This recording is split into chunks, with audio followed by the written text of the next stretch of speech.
up, what up? I need that sports encyclopedia. We at Steve Kim. Got Trent in the cut. Coach JB.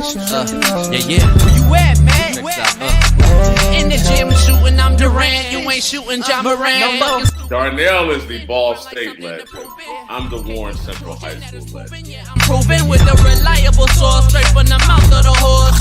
Smitty and JB and Smitty from West Coast to Yost. I love talking ball. It's nice to connect with guys that are like-minded and just are real and genuine. Better stay in your lane. Hop into You are fucking insane.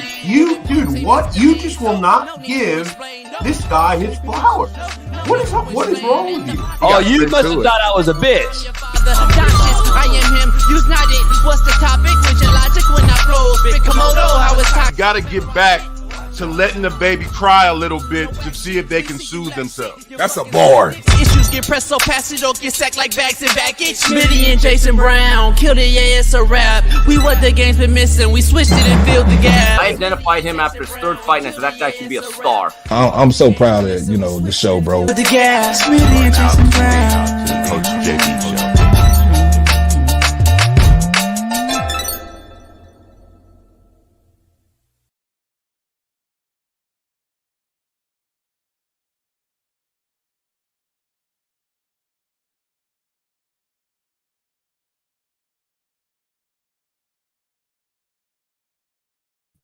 What up, what up, what up? It is Talk That Talk Tuesday, so talk and I will talk back. Right here on the Coach AB Show with Big Smitty. Catch us every single day, 6 to 9 a.m. Pacific, right here on YouTube. We go live on TikTok, Facebook, Instagram. We do it all, short, fast, skinny, and tall. It's the realest show on Planet ERF. ERF. ERF. So let's talk. I'll talk back. The Coach JB Show with Big Smitty. We need more members. Become a member today and subscribe to our Discord, Slap Nation. Download the Discord app. Find Slap Nation. Plus, our winnable slap picks are hitting. We got cappers from every sport with us every single day. So join us on winnable.com, WINIBLE/slap picks, and join our subscription called First Down Today. Winnable.com/slap picks today. We have a loaded show today. Steve Kim joins us, talk our NBA play-in scenarios that starts tonight. Plus, we'll be making some winnable picks tonight as well. I got Major League Baseball in there already, plus my NBA picks of the day, locks of the day. So join us every single day right here for Major League Baseball news, college football talk, the realest show on planet Earth. You can do it all right here. Plus, we got prize picks and bet online daily, so you can join those as well and get you some big returns on prize picks and some big returns on betonline.ag. Let's get the party started.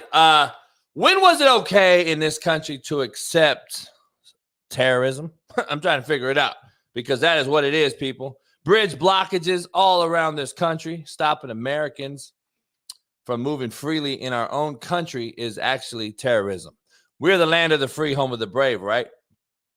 When was it okay to even question someone who comes out and says, hey, I'd run them motherfuckers over if I was driving on the freeway like I did yesterday? I get called everything in the book when I posted a video yesterday saying I would act like I never saw them on the road.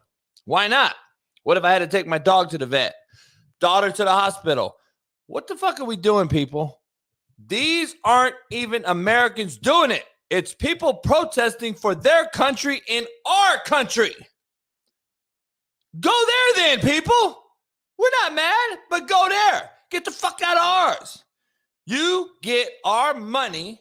You get our rights, our freedoms, but want to talk shit too? Get the fuck out. This is becoming other people's country, if you haven't noticed, people. And at some point, when do we take it back? Florida pulled them bitches off the road and arrested them yesterday. Meanwhile, here in California, we allowed 2 bridges to be locked down for 5 hours, which caused people appointments, jobs, money, time with loved ones, etc., etc. Make it make sense. stand for something, or fall for anything. I don't understand when it became okay to allow any of this. Back in the day, cats would have been getting dealt with. Nowadays, it's okay. And the people that allow it are unbelievable. You coach it or allow it. We're allowing it at an all-time high, and it is unbelievable. And it's going to be a minute when you're going to be like, damn, 5 years ago, we should have just ran them motherfuckers over. Too late, dog. You got to do it now. Quit hoping in one hand and shitting in the other one and seeing which one fills up first. Let's get into the show. We got a lot of sports to talk about. We talk about everything, though, from real topics, real life, to, of course, sports. NBA play-in is tonight. Lakers, Pelicans, Warriors, Sacramento, to see who advances to play another play-in game. So the 10 and the 9 will play, which should never even be in the playoffs. They didn't deserve it. And then the 7 versus the 8 should play, which they should actually be playing the 1 and the 2 seed. But anyway, that's a whole other debate. Smitty don't like that debate. Rashee Rice faces a lawsuit after walking away from an accident, $10 million lawsuit. And wait till you find out who his lawyer is, because that's very interesting what sort of literature was put in place back 12 years ago by his lawyer. Dion Sanders says he will let his sons play for only 6 teams. God damn, we're a joke. Caitlin Clark goes number 1 in the WNBA draft. Yay. And her pay, though, is something of a Walmart manager over 4 years. We're going to dive into that as well. Slap in the face for all the hype that they get. The pay they get is an absolute joke. I would have took Ice Cube's $5 million, join Big 3.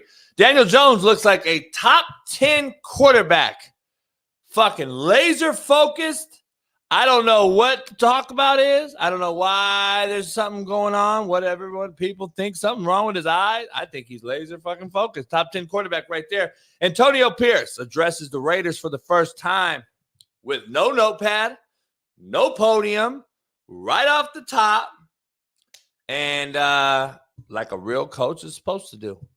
The Eagles extend Devontae Smith with a wild contract, making him as highly paid as A.J. Brown. C.J. Stroud throws out the first pitch, and it's a strike.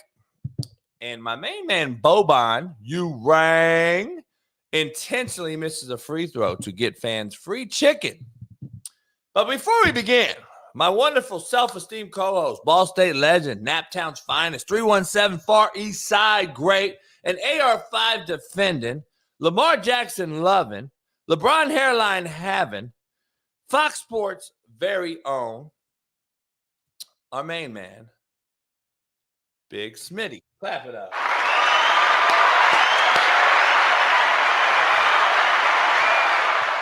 Clap it up for Big Smitty, man. What's going on, y'all, man? We here live, man. It's Tuesday. Talk That Talk Tuesday. I got my main man, JB, right here. Shout out to Bailey in the background. He's sick as a dog, but he said there's no way in hell I'm missing 2 back-to-back days. So he's back, y'all. And, of course, my fans in the chat, what's going on, y'all? Eric Rivera's already hated Naptown and soft said it to my face. You won't.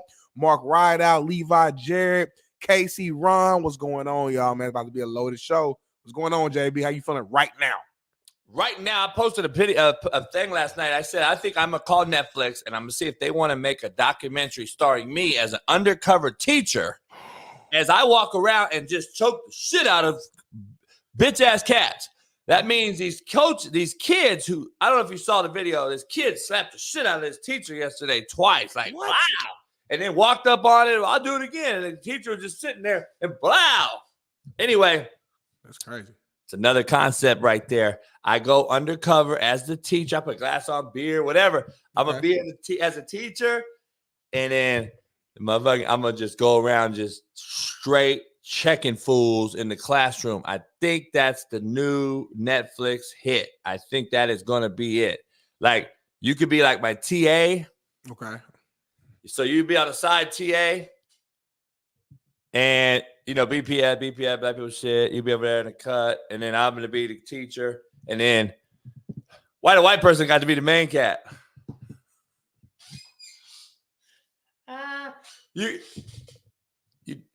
That's how it always is, no matter what. It's like the white people. Who you talking to? Your shit have been muted. You said what?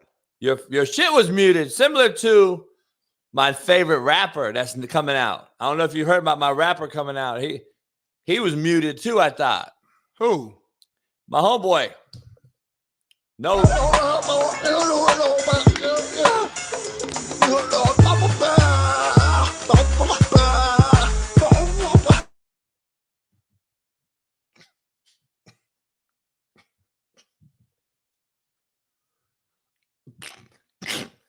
That motherfucker said that.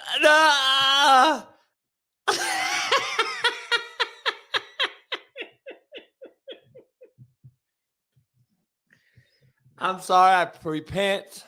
I repent, Lord, for all my sins. So they say you repent last minute before you die, Smitty. They say you can't play with it though. Like you can't just do whatever the fuck you want and then be like, all right, I'm sorry. Now you gotta really, when you repent, you gotta really mean that shit though.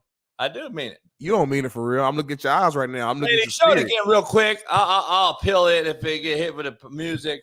I gotta see this one thing. He was really trying to flow though.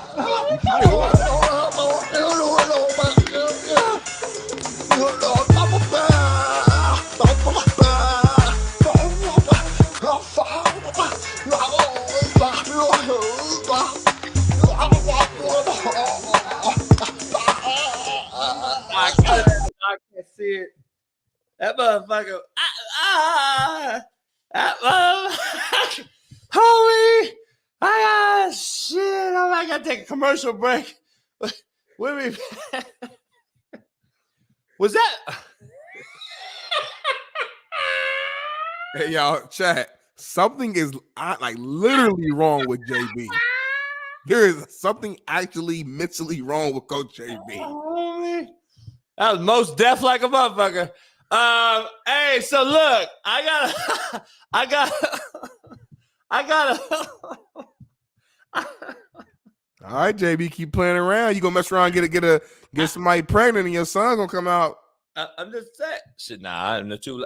It should happen. By the way, it should happen. He should come out like Gorgon around this motherfucker. If I had a baby at 48, shit.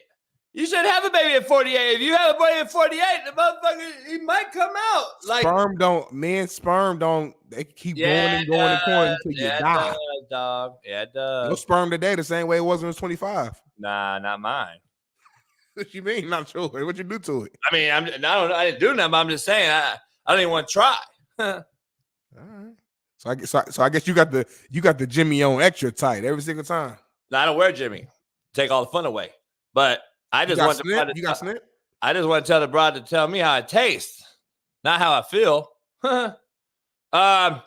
Anyway, we got a lot going on today, Smitty. Talking that talk today, JB feeling good right now. We got a lot going on. We got 9 hours of sleep last night.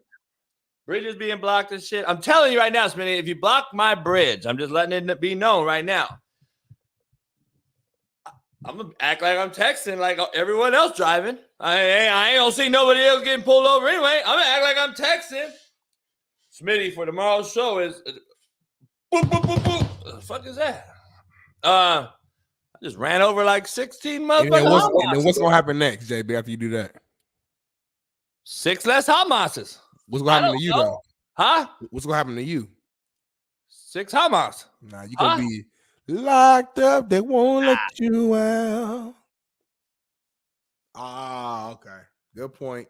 And we talked about that yesterday. And Jeff got all worked up about when I brought racing to it. But that plays a role. It does play a role. Let my black ass go run over 6 people. It don't matter what the excuse is. Y'all know for sure I'm locked up. That's why you laughing. You know for no matter what my excuse is. I was texting. I was like, JB, I'm in jail. Hey, Bailey, I blocked the wrong person. I blocked Christian XL. Can you find him and unblock them? I'm trying. This one guy comes in every day. Come. You got to slow down. I know why you do that, though, because I've blocked people before, too. So what happens is, JB, once you highlight over the person that you're trying to block and you click on the dots, it keeps moving. Yeah, that's hard. I'm like, how you do it? I don't know why YouTube does that, because I've accidentally almost blocked people a couple of times. You got to move real slow because it'll get you. Bailey, I blocked. Bailey's already on it. Bailey's a bad boy. Like I'm not gonna lie. Like Bailey, I wasn't on here before. Like I've been there for about a year now. So before I joined, I don't know who you had behind the scene. I don't know. Shout out to them, but Bailey got to be your number one employee, bro. This motherfucker. Hey, it could be. In the chat, they might be right though. If I ran over some Hamases, I might be fucked because the Hamases are higher regarded right now than any black person in the country and anybody else other than the country. Not no white people though. Y'all ain't above white people. Yeah, right now, Hamas white men. White men, they're not. They bringing in them in the country to pay them over us. The white men are bringing them in though, so that means the white man is still at the tip of the top of the ladder. Privacy online number 2. Just say come again. Huh? Mother make a count quick, don't he? It's down there impressive when you think about it. Like it's almost impressive. Shit, crazy though that they have no life. They probably have nothing going. They probably literally have nothing to do. It's crazy. Come on, member.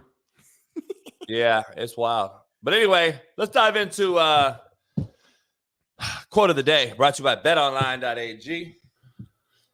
What up, man? The real Coach JB here for the Coach JB Show with Big Smitty. We got a proud new sponsor, of course, for the second part of the year, and that's BetOnline. Continue to be your number one source for all basketball wagering needs, including pro and college hoops throughout the year. March Madness is here. Join us every Monday and Friday with Jeff Nadu as we will pick them and up-to-minute odds, stats, and trends. You can follow your favorite team's path to the playoffs with in-game live betting, contests, and all the best player props. Experience the world's best wagering platform anytime from your desktop to your mobile device. Head on over to BetOnline today. Become part of the team and remember to use promo code BELIEVE, BLEAV, for 50% off plus welcome bonus on your first deposit. BetOnline, where the game starts. Peace. Let's get it going. I think our live has Talk That Talk Tuesday, April 15th for some reason. It should say the 16th. I don't know, Bailey, if our shit's wrong on StreamYard or not. But it is wrong. People on Twitter are already talking about it. The day don't even matter, y'all, as long as y'all here. It don't matter. Like, be present. Be in a moment. Don't worry about the date. Don't worry about the weather. Don't worry about the location. Don't worry about nothing else. If you're here, present, that's all that matters. I know for a fact that Cameron and Mace watches this show. My homeboy that's a huge Cameron and Mace fan and advocate who's just a hip-hop head watches their show. He started telling me about 7 months ago. He told me about 7 months ago that they watch our show for sure because they verbatim said some shit that we said about McAfee. And they came out and said it right on their show that day. And we've had several topics that we've discussed on this show before them that they've come out and said. And it's crazy. The latest one was women coaching, and Mace and Cameron both said, like, basically what I said. Like, they can't see a woman ever managing or leading a man. And well, I was like, Mace definitely said that. Mace said exactly like, damn, what we just said that. Like, a lot of cats watching this show, Smitty. Hey, shout out to them. Shout out to them. I mean, listen, I'm not mad. I'm just saying. When you great people copy you, that's cool. I'm not mad. I'm just saying we know people are watching the show though. Huh? We ain't even gotta say it though. Like when you popping, you just pop. You ain't even gotta even talk about it. Something gotta be explained. It just kind of happens naturally. Grown men don't say popping, so that's why you gotta say it. What'd you say? Cracking. What? Why are all rappers Never mind. and big time rappers gay? Who? Okay, my name is Tupac Shakur, and I attend Tamalpais High School, and I'm 17 years old. Okay. Do you like being 17? It's like 17 is such a weird age. It's such a in the middle age. You're not 18 yet, and you're older than 16. So. But I like it. It's nice. it's like a learning stage for me. Do you wish you could be 18 and when you get some more rights? Well, 18 will bring lots of responsibilities that I don't want, but it'll bring respect that I feel like that's the only way I can get it. You know, I try to be as mature as I can be and demand it wherever I can get it. But 18 is like, you're an adult.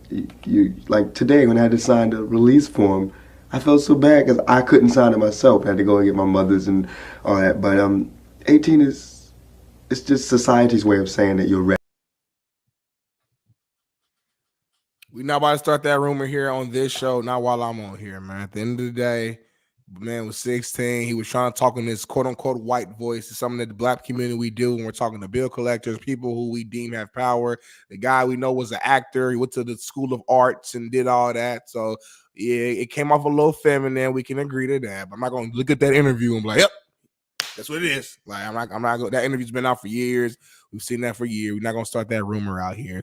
R.I.P. to the great Tupac, man, one of the greatest rappers who ever done it. He's from the East Coast, but he claimed and represented the West Coast to the fullest.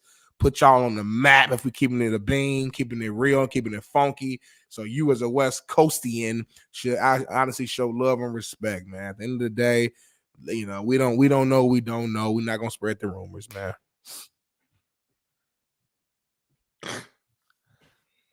I'm laughing. You said Tupac put West Coast on the map.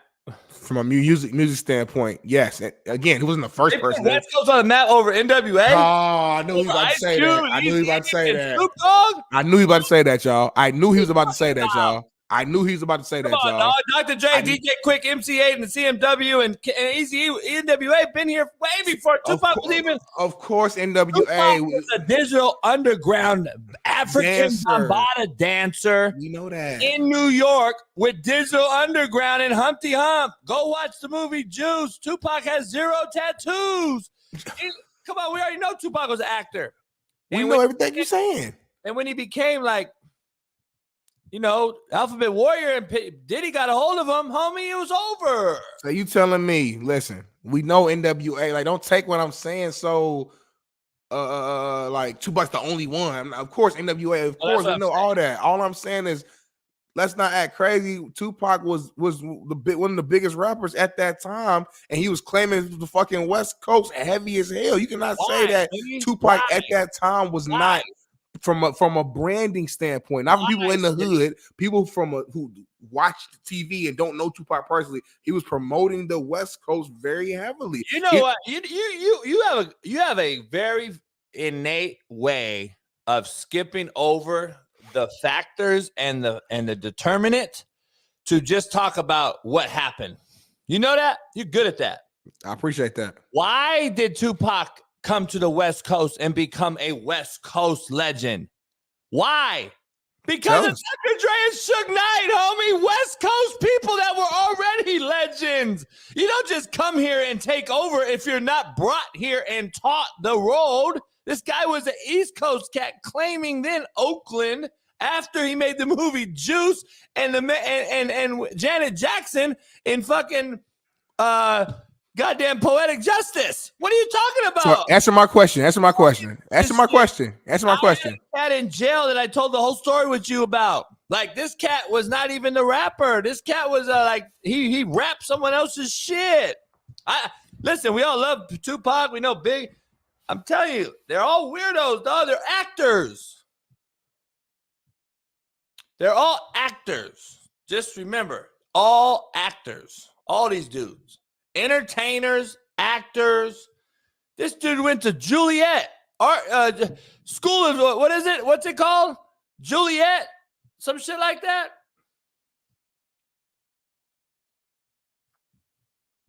What is it called? What's that school? Listen, Juilliard. That motherfucker went to Juilliard. Okay, JB, we're not saying all that. Answer this question. You telling me that Tupac played no role in the branding and promotion and the growth of West Coast hip hop while I was out here? Is that what I just want to get clarity?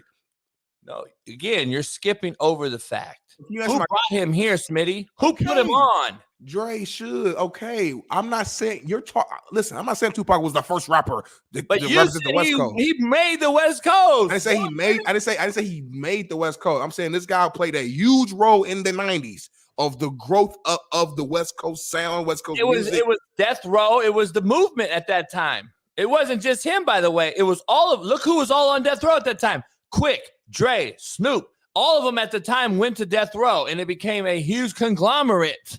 And then on the East Coast, who'd you have? Bad Boy. So it was a huge East Coast versus West Coast thing.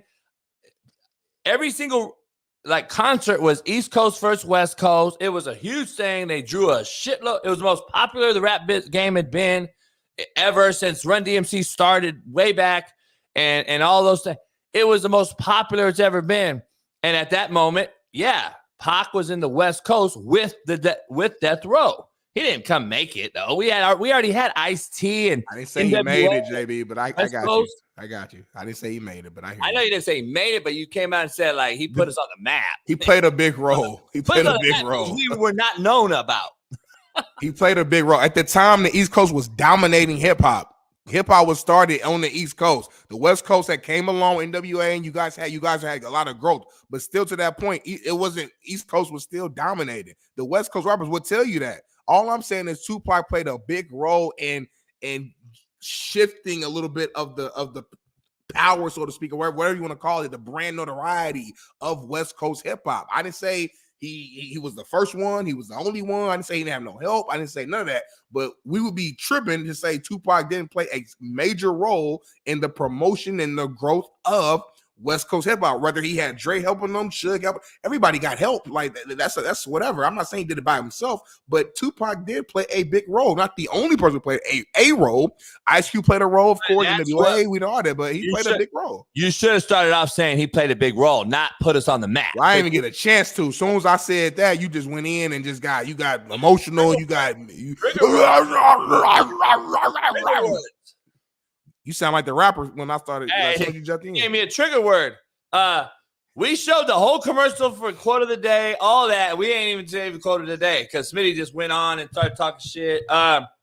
Rick Sanchez, you soft. How about that?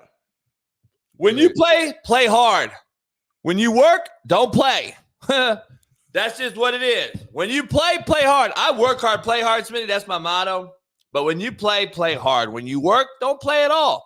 That is the quote of the day, brought to you by betonline.ag. Contrary to belief, brought to you by Prize Picks. Head on over to Prize Picks. Use the promo code Coach AB.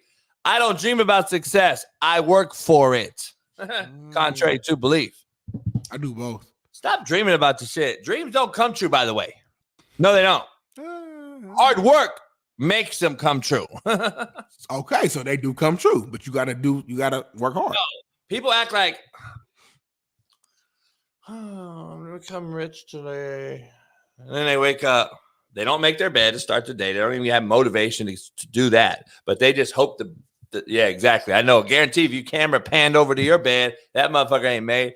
But we dream and hope that we'll be successful today. Oh, the money's falling out of the sky. Hey, no, go get that shit. You heard it, dog. Dreams don't become true. I hear you. I got a poll question for you. Please ask me the question before I cut somebody else out today. So I don't feel like it yet. Should LeBron be on the Olympics at fucking 40 years old? That's the poll question. Drop it in there. Everybody out there, answer the question. Let's be honest.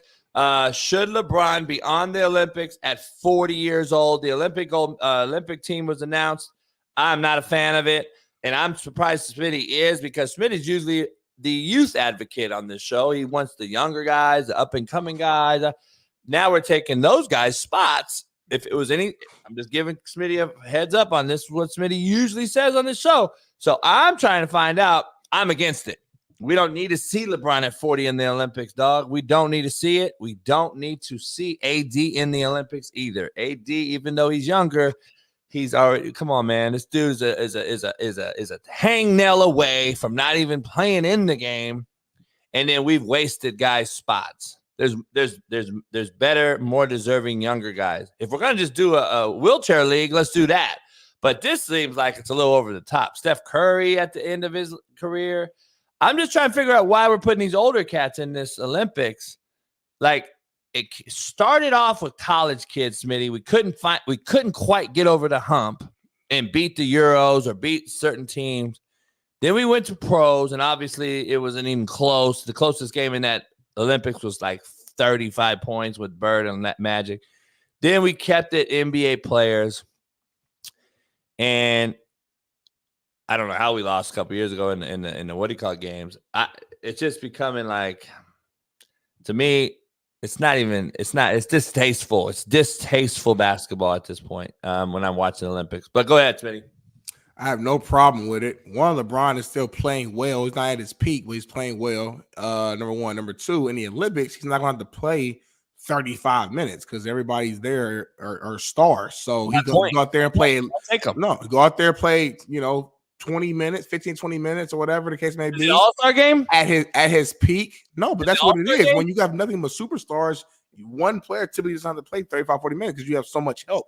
So now LeBron at age 40 playing 20 to 25 minutes a game, that's going to be a primetime LeBron. Why take him then? Because he's still LeBron, bro. Like, I don't understand what you're saying. Is it an All-Star game? No, it's not All-Star game. It's the Olympics. So why would you only play 15 minutes? Because you're loaded with nothing but stars. I'm saying it's why not let the young cat play 40 minutes? I don't get it. No, you're missing the whole point. You're not interpreting what I'm saying. I'm saying you have nothing but superstars on your team. So I'm saying nobody, for the most part, is going to be playing 40-something minutes. There's no need to when you got your starting lineup, your backups are all fucking superstar. If he needs to play 30 minutes a couple of games, I'm sure he will, but he won't be needed to do that. He's a guy who already has gold medals. He has experience. You need veterans on those teams. We've seen these young USA teams come together and they look good on paper, but they go out there and they fail because they don't know how to win. So having these veterans who've already done it before is very smart. It's not just like you got veterans who don't know how to hoop no more. You got KD who's still putting up huge numbers. LeBron still putting up huge numbers. Steph Curry still, that jump shot ain't went nowhere, JB. And you can say what you want about AD, but the man did play 76 games, number one. Number two, when you think about how many US-based centers we got in the league that are dominant, you got to say he's the best. Thank God that Joel Embiid has decided to play with us, but that wasn't, technically speaking, he ain't supposed to be playing with us, but he did, so shout out to him. But, we don't have that many options at the center position these days. So, yeah, we need AD, a guy who can stretch the floor, who can guard those Euros, who all can shoot on the perimeter. It makes sense. This is a loaded lineup.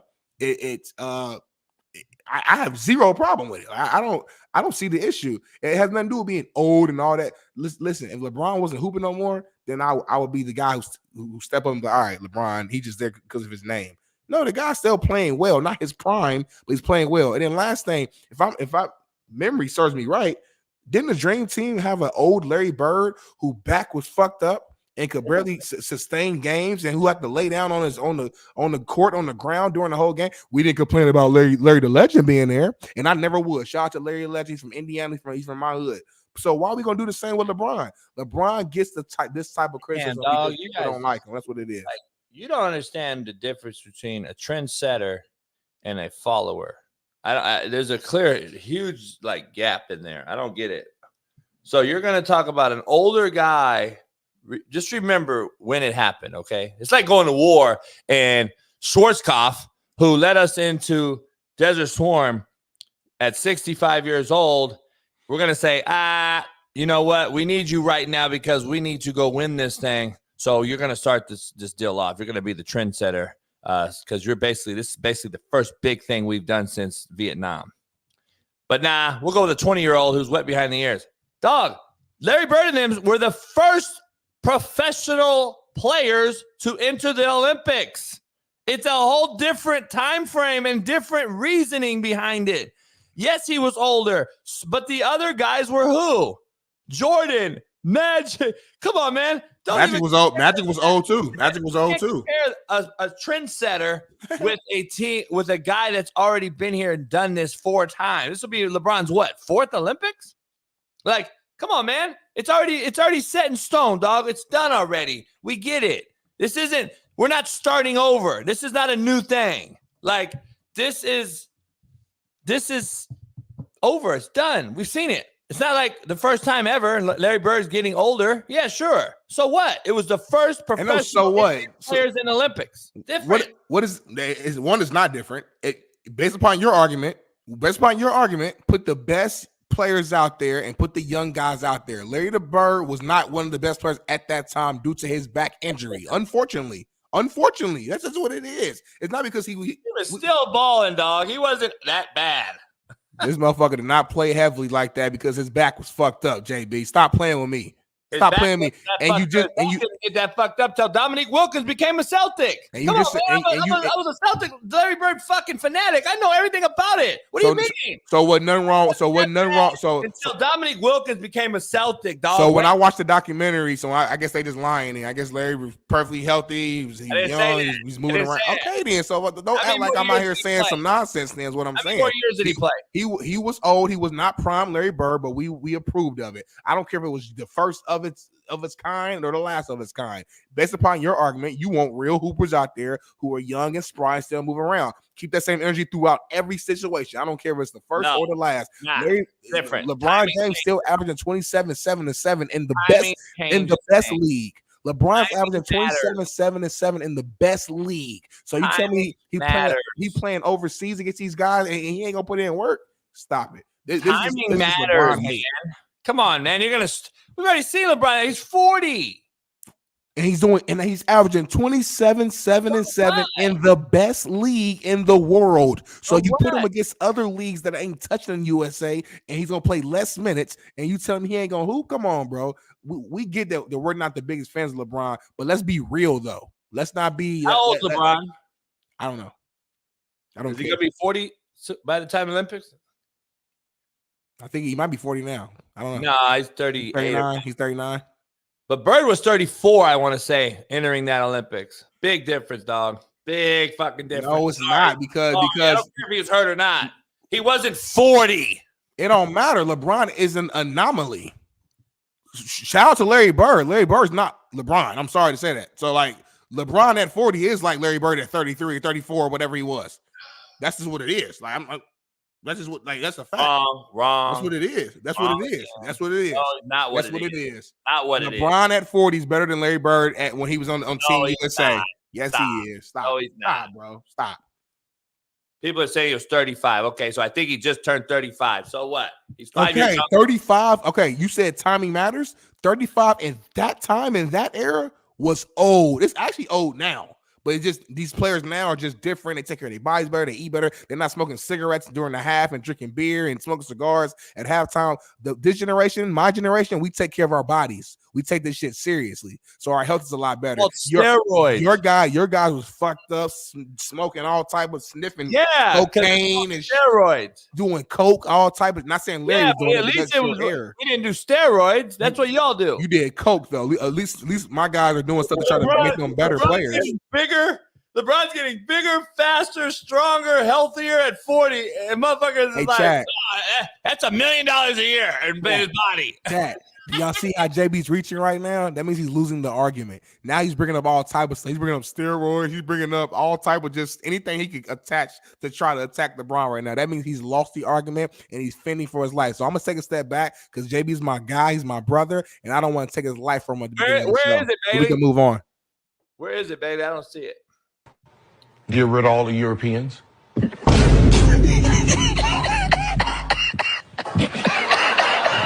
What? You just said it. You just said it. You go to college to learn defense. Yeah. What college do Europeans go to? They have no athleticism, right? They have no speed, no jumping ability. They are a liability on defense. There's 150-year-olds in the league today. Name the top 10 defenders. That music might have got us right there. That's J. Cole right there. Might have got us. It's all right. The first music going to get us too. I'm going to pill both of them. Interesting take though by Gilbert Arenas. I mean, I don't know what the initial question was. What would you do to change the NBA? And he said, get rid of European. I mean, obviously I disagree with that, but his take in terms of he feels like they've made the league softer or the league has turned softer to help them have a better transition. I do think there's some truth to that. I also don't think it's just to let them come in the league. I think it's also just because every league in America wants more scoring, because that's what the novice fan, that's what they're drawn to, whether it's baseball with the time, the clock on the pitch, whether it's football making it so hard to play defense, or whether it's the NBA with, you can't really play physical at all without them calling a foul. Each league, they're trying to soften it up to benefit the offense so they can score more points, because that leads to more money in the pockets of all the higher up. So I think there's some truth to it. It's not fully true, but yeah, you should definitely not remove these guys. They've earned it. These are some of the best players in our league. Yeah, I mean, I get his point, but he's wrong. He's wrong at all. I think he's actually right and truthful. See, people go right to LeBron and all these other guys being soft and flopping. It's the flop era and all this. They wouldn't have been soft if it wasn't for the Euros. And it started when Kevin Garnett used to mudfuck stomp Paul Gasol. And everybody, and I was like, get rid of this soft-ass Euro. This was when the Celtics took it to Paul Gasol and the Lakers. It was fucking just nasty, just killing his soft ass. And Kobe had to like choke Paul Gasol the next year and rip his ass if you didn't watch. And it worked. Finally stepped up, but it was too late. The Euros have infiltrated the NBA at that time. It was a lot of people playing. Back in the day, if you look at the Euros in the NBA, you had guys like Petro, you had guys like Vlade Divac, you had guys like Sabonis, who was big Sabonis, unbelievable. But he got big and hurt. And he was never the same. And you had Bowl. But those sprinkles adapted to the NBA model. When you infiltrate us, now we adapt to your model. And that is what's happened in the NBA. The NBA took on the fundamentally sound Euro model, and now we are Euro West. We now do what they do over there. They teach fundamental. They are soft. They are very, very lackadaisical. Let me just say lackadaisical on defense. They do not play it. They don't want to play it, because when you play defense and you get up in someone's mug, it creates conflict. It creates shit talking. It creates abrasive behavior. It creates conflict, and they don't want that over there. They don't do it that way. When we brought it over here, Kevin Garnett was fucking whack. Paul Gasol, like soft as shit. And you saw it clear as day. Celtics dominated the Lakers that year. Kendrick Perkins came in there. Blah. Paul Gasol wanted nothing to do with physicality. And that is when, in my opinion, is when it changed. And that is, by the way, Gilbert Arenas is right in that mix at that time, dropping 60 burgers for Washington. That is when Gilbert was tight and high. By the way, shout out to LA Valley, JUCO, LA Valley. That's where Gilbert's from. That is when, in my opinion, it started. And I am actually with him. See, again, it's like my female take on the coaching side. It's like cats don't want to hear him. Cats are going to already say he's wrong and blah, blah, blah. He's not wrong. He's actually truth-telling, and people don't want to hear that shit. They don't want to hear the truth. The NBA became flop when we adopted to their likeness, their rules. It was never the flop when there was no Euros in the league. Why is that? So the Euro's been in the league though since like you said. I agree with him. The Euro's been in the league for a long time. Obviously, it's increased now. We get it. It's increased, but they've been in the league for like a long time. Dirk and them was in the league. One or two outliers, 3 maybe. Nah, I mean 150, dog. I think we had a lot. I just think that now they're stars. I think that's the difference now. Now the Euros are the actual stars, so it's in your face more. But I don't know. I have to like really look back and see when things start to pivot. I just don't think that. I've always thought the rules changed to benefit the stars, because they didn't want the stars. Now, even in the 90s, I mean, you think about with Jordan, that they made some alterations to rules because they didn't want. It was tired of the Pistons beating up on Jordan. They wanted the rules to benefit Jordan so he could, 1, stay healthy, stay on the court, but 2, so he could get busy offensively. It's been small little changes over time. something you always say, like Darnell, you don't see the big picture of what they're trying to do here. Let me show it's you small changes. Let's be fact based and data based here, since I got something here. So I want to just start from 2000. 2001, there were 57 Euros in the NBA on opening night. Fast forward 6 years to 2007 and 8. Yeah. 109. Double, basically. Double. Yeah. Let's go back to the 90s. 12 from 90 to 95. Let's go. If we go back before that. That's probably nothing at that point. To the 80s. Probably nothing.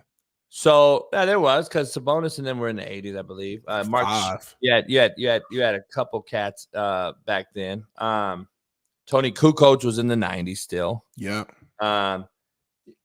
You had Ginobili and Parker came later in the 90s, late 90s. Dirk, 2000s, really. So you have all these guys. But by the way, people don't realize Michael Finley was also Canadian.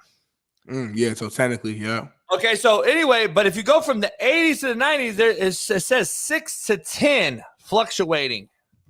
6 to 10 Euros. Guess what you do when you have numbers? It's like right now. We're allowing these numbers to infiltrate our country, and then they block the bridge, and we won't do anything about it, because it'd be back in the day, we outnumbered them. There was only a few, and we'd say, get the fuck out of the way. They leave. There wouldn't be no issue. Now, when you infiltrate and you put the masses in your situation, guess what? You got to start adhering to the numbers. The Euros now over 160 deep. Now we're adhering to their style. And I'm just telling you, when it was 6 to 10, 20 to 30, they had to adhere to our style. Be rough. Play the bad boy Pistons way. Fucking get your hit in the mouth. Do whatever. Now we're infiltrating, and now we are now playing that soft style. I think Gilbert's spot on, and no one wants to hear that shit. They don't want that shit. America used to be different, Smitty, for one reason. Why? Because we were the big dogs. We were always the chief commander. We were always the come to America if you want to be great. You come to America to play Major League Baseball. You come to America to play NBA. You come to America to play NFL football. You come to America. Euro didn't play football. They played football. They didn't play American football. They didn't play for a reason. Either did Mexico. Either did Brazil. Guess what we did? We sent them over there. We started playing football in pads and introducing the game. And we brought NFL Europe. Took it over to Amsterdam, Berlin. I played in it. All that shit has become now it bit us in the ass. We try to help everyone. That's all we do as a country. We give money to everybody. Now guess what? It's biting us in the ass.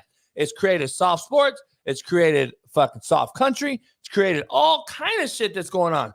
I just think it is direct correlation, and it's just getting worse. Smitty, just do I've been stacking up some shit for you. And now what's the new trend?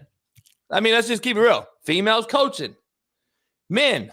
Like, let's just be honest. What's next? Females playing with men. Just keep stacking it, dog. I'm telling y'all, man. You don't want to believe me, but it's happening, bro. Just telling you. Yeah, I mean, I just don't blame Euros entering the league for all that. Is what I'm saying. If you trade us with enough of their style, you're gonna adapt to their style. Yeah, but JB, like I think there's some truth to that. But at the same time, you adapt and change for your superstars, the faces of the league. And I guess you could say right now in the current moment, you got Giannis, you got Luka, you got all these guys. You can say there's multiple faces of the league, but the face is still LeBron. Before LeBron, you could say it was Kobe. Before Kobe, it was Jordan. Jordan, it was like it's always been an American. American has been the faces of the league. Face has nothing to do with the style, dog. The face is just a hidden agenda to make sure the Americans are still bought in and buying tickets. But I also, again, I go back to my previous point. I listen. So to be clear, I think there's some truth to what he's saying. I don't think it's fully true what Gilbert is saying. I think again, every league is doing it. So even in NFL, the NFL's not changing their rules because of foreign players, or that's not even like a thing that's really a factor right now. Why are they changing rules? They hide it and say it's for safety and to protect the players. No, it's to grow their pockets by bringing in all these lukewarm fans, these women fans, these casual fans who don't know the rules. And what do the casuals like to see? fucking 70-yard bombs, high scoring offenses in every single league. Please read that. TJ Too Nasty said NBA isn't Euro style. If it was, all the Euros would be dominating the league.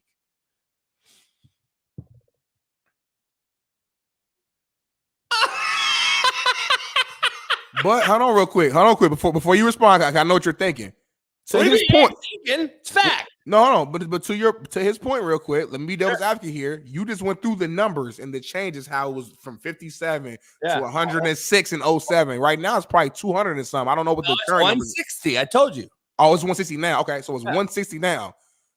I can't give you more than probably 10 or 12 fucking Euros that are just dominating the league right now. Who's dominating the league? Jokic, Joker, Shea, Luka, Giannis, he Joel specifically Embiid. said what? Go back. Let's pull it back up. I want to read exactly what it said. Verbatim, because I saw a word the NBA is not Euro style. If it was, Euros would be dominating the league. If it was all the no. Don't take a word out. Don't take a word out. He said if it was, all the Euros would be dominating league. It's a handful of them that are balling and are dominating. The But best players in the world right now, Smitty, are Euros. Luka, Joker, Giannis, Joel Embiid, Wemby. Well, he ain't the best player yet, but Joel Embiid. What do you mean? The best players in the world are Euros. Keep going though, JB. Because you allowed them. But keep going. Break it down real quick. Keep going though. I'm just saying, keep going. You allowed. He can't keep going. What do you mean? I keep going, but the point is, those five are the best in the NBA. Period. You can't keep going because at the end of the day, you are right. Like the top Euros are top of the players in the league. But let me give you. It's not a lot of them that's out here just fucking killing it. It's still mostly American dominated. Let me jar your brain real quick. By the way, I think Cat is a Euro. I believe Go Bears a Euro. See, there's a lot of cats out there that you don't even think about that are Euro too, that are still ballers in this league. Let me break this down real quick though. See what my point is. Those players wouldn't dominate the NBA back in the day. You know why? Because Wemby weighs 100 fucking pounds soaking wet, and he would have been fucking choke slammed every time he drove into the lane. See, this is what we don't want to talk about. We want to talk about how these cats out. Luka would have been fucking checked at the 3-point line and fucking slammed, and now we're talking about letting this guy drive to the basket so very easily. This is my point this is why you guys don't grasp concepts, dog. You just hear my tone. You don't listen to my message. The Euros wouldn't do shit now if it was the NBA's way of playing. It's not the NBA's way of playing is my fucking point. LGBTQ nasty. It is fucking clearly not. I'm sorry though. I did not know I just called him that. I didn't mean to even call him LGBTQ nasty. You did. You did. This whole narrative. Smitty, that's the point. See, the point goes over your head because you don't realize those cats wouldn't be doing what they're doing now. This is a Euro. And I'm gonna tell you this right now. That's fucking bullshit. That is bullshit. And I don't even like to cuss on this show as much. I'm trying to cuss as much. That's BS. You can't tell me Giannis wouldn't be fucking dominating. Luka wouldn't be dominating. Shea Gilgeous wouldn't be dominating. These guys are fucking some of the best pure skill set we've ever seen. And you don't play defense. And I'm sorry. I'm so tired of this narrative. Because you don't play defense. I'm so tired of it. Motherfucker, this defense. Listen, this shit is overrated. You act like in the 90s, everybody was fucking just locking up. Everybody ain't locking up like that. Being a great defender is a skill set that you have to have. And there's only a handful of people that were just locking people up. And at the end of the day, if you're great, like the names you're naming, like a Luka, like a Giannis, like a Shea Gilgeous, like the list, Jokic, the list goes on and on. These guys would dominate in any era. Stop that, man. I'm so tired of we were so tough, we were so physical, we will foul you hard as hell, we would tackle you in the air. Well, one, that's not basketball, number one. Number two, just like you said, you led your argument with, you said the U.S. players ain't soft. The rules changed, so that's why they play soft now. They would adapt and adjust to that time. These guys are some of the best skill set players we've ever seen, ever. And that's like how you get mad when people say Larry Bird couldn't play today. That's how I feel right now when you say a Luka or whoever couldn't play back in the day. Stop it. You sound crazy. You sound insane. If I were to let certain people shoot, I don't get it, Shaun Waffle. I don't. I never will get it. You guys are biased. You don't get it. Here's the thing why, though. It's okay you don't get it. If I let you just rush the passer without ever double teaming you, you're going to eat. If I let Luka just shoot all the time, he's going to make shots. And we've had this forever, okay? Craig Hodges used to win three-point shot contests, Smitty. How was he in clutch games, though? See, this is the point you don't get. Tony Banks was probably one of the best ball spinners in the history of the sport, NFL football. In 7-on-7, wearing shorts. Guess why he didn't play in NFL games? Because there was actual pass rush that could hit the quarterback. We could actually hit the receivers. Guess what he didn't do in real games? He couldn't get it done. He was a short and shirt throwing freak of nature. When you put people and put them in very hard situations, and you put some fucking brass to that ass, and guess what? Cream rises to the top. Shit changes. Yeah. When you allow dudes to get to the rack with no problem, flop and call a foul, do all these different things, guess what? You see an unbelievable skill set, Smitty, to your point. But when you put some brass on that ass, guess what? You don't know who Tony Banks is, Smitty. And now we're sitting here talking about a guy that could have been an all-time great. But guess what? He didn't have the it factor, dog, because you could hit him back in the day. You actually could hit him. Guess what? When you could hit dudes, when the Detroit Bad Boys used to hit dudes, what happened? Michael Jordan never won a fucking title. But guess what? Everyone in this room calls him the GOAT. No one gives Isaiah Thomas or that team any credit, but guess what? Never beat them. The fucking Pistons had him going forever until finally at the end, you had to steal Dennis Rodman. So people don't want to really break down when it's easy. Everybody has a fucking skill set. When it's hard and fucking people get pressed, they're not so great. So why do you not understand this, Smitty? How is it so hard to grasp that we don't play defense and check you? And guess what? We see a hell of a skill set by Luka. Sure do. But guess what? You wouldn't even know that if the fucking Detroit Pistons were playing because they'd be checking his ass. That's what you don't get. Take a commercial break. Let's finish. Smitty, go ahead and finish. It ain't nothing to finish. Because I don't want to drop the mic on you like that. No, you can drop the mic. You're right. The rules changed. It's real soft now. These guys, the most athletic, not only the most athletic, the most skilled basketball players, the most skilled basketball players of all time, the most athletic basketball players of all time that we've ever seen would not be able to adjust and adapt to the physicality of the 8th and 9th because they were so physical and so strong and so tough and so gangster on the basketball court that they just couldn't adjust. I'm sorry. I didn't know it was Crips and Bloods on the basketball court, but it's okay. Go to commercial break. That's cool. It was just gangsters on the court. It was just gangsters on the court. That's cool. That's cool. It was though. That's cool. That's cool. All I know in the crowd, Smitty. In the hoods that I know, in the no. In the hoods I know, you chose a path. You chose a path. Either you was in the streets or you played fucking ball. And the gangsters they saw you that you was a real hooper or a baller. They gave you a path. Nah, leave him alone. That's how I was raised in my hood. Maybe your hood was differently. Okay then. So these people on the basketball court, they chose to play basketball. So I'm trying to talk like they so fucking gangster, JB. It ain't. Come on, man. Was it more physical? Yes, it was more physical. I watched old tape. It wasn't as fucking physical as you make it seem like. I'm sorry. You acting like this shit was just chairs flying and just like, bro, come on, man. Like there's certain guys that are so great that it don't matter what the area is. Luka's one of them. Giannis is one of them. Joel Embiid is one of them. I don't get it. These guys are top tier. Like, I don't understand. That's your opinion. We'll never agree on it. It's your opinion. There's no way for us to know. That's the fun about the argument, JB. There's no way to know how Luka would have played because we will never see it. There's no way to know how Larry Bird would play now. So we know no way because we won't know. There's no way to know. I just don't get that. So LeBron still has really no jump shot, right? Like his jump shot's really broken. He's one of the 3-point. No. Just keep it real. Do you look at LeBron as a jump shooter? I didn't say that, but to say he don't have a jump shot is cap. How about Giannis? Well, Giannis definitely don't have a jump shot. LeBron has adapted and he has a decent jump shot now. LeBron is his top 5, I think, in 3-point field goal percentage. Go ahead and check that, Shaun Waffle. Top 3-point field goal percentage this year. LeBron, I think, is top 5. Okay, but guess what? Do you know what would have happened back in the day? They would have had to have drove. And guess what? They would have got fucking murdered. And guess what? LeBron is arguably one of the best drivers to the basket of all time. Dog, that's my point. What are you talking about? Okay, no, hold on. Time out. So LeBron would have had to drive the rock because he's not a shooter, correct?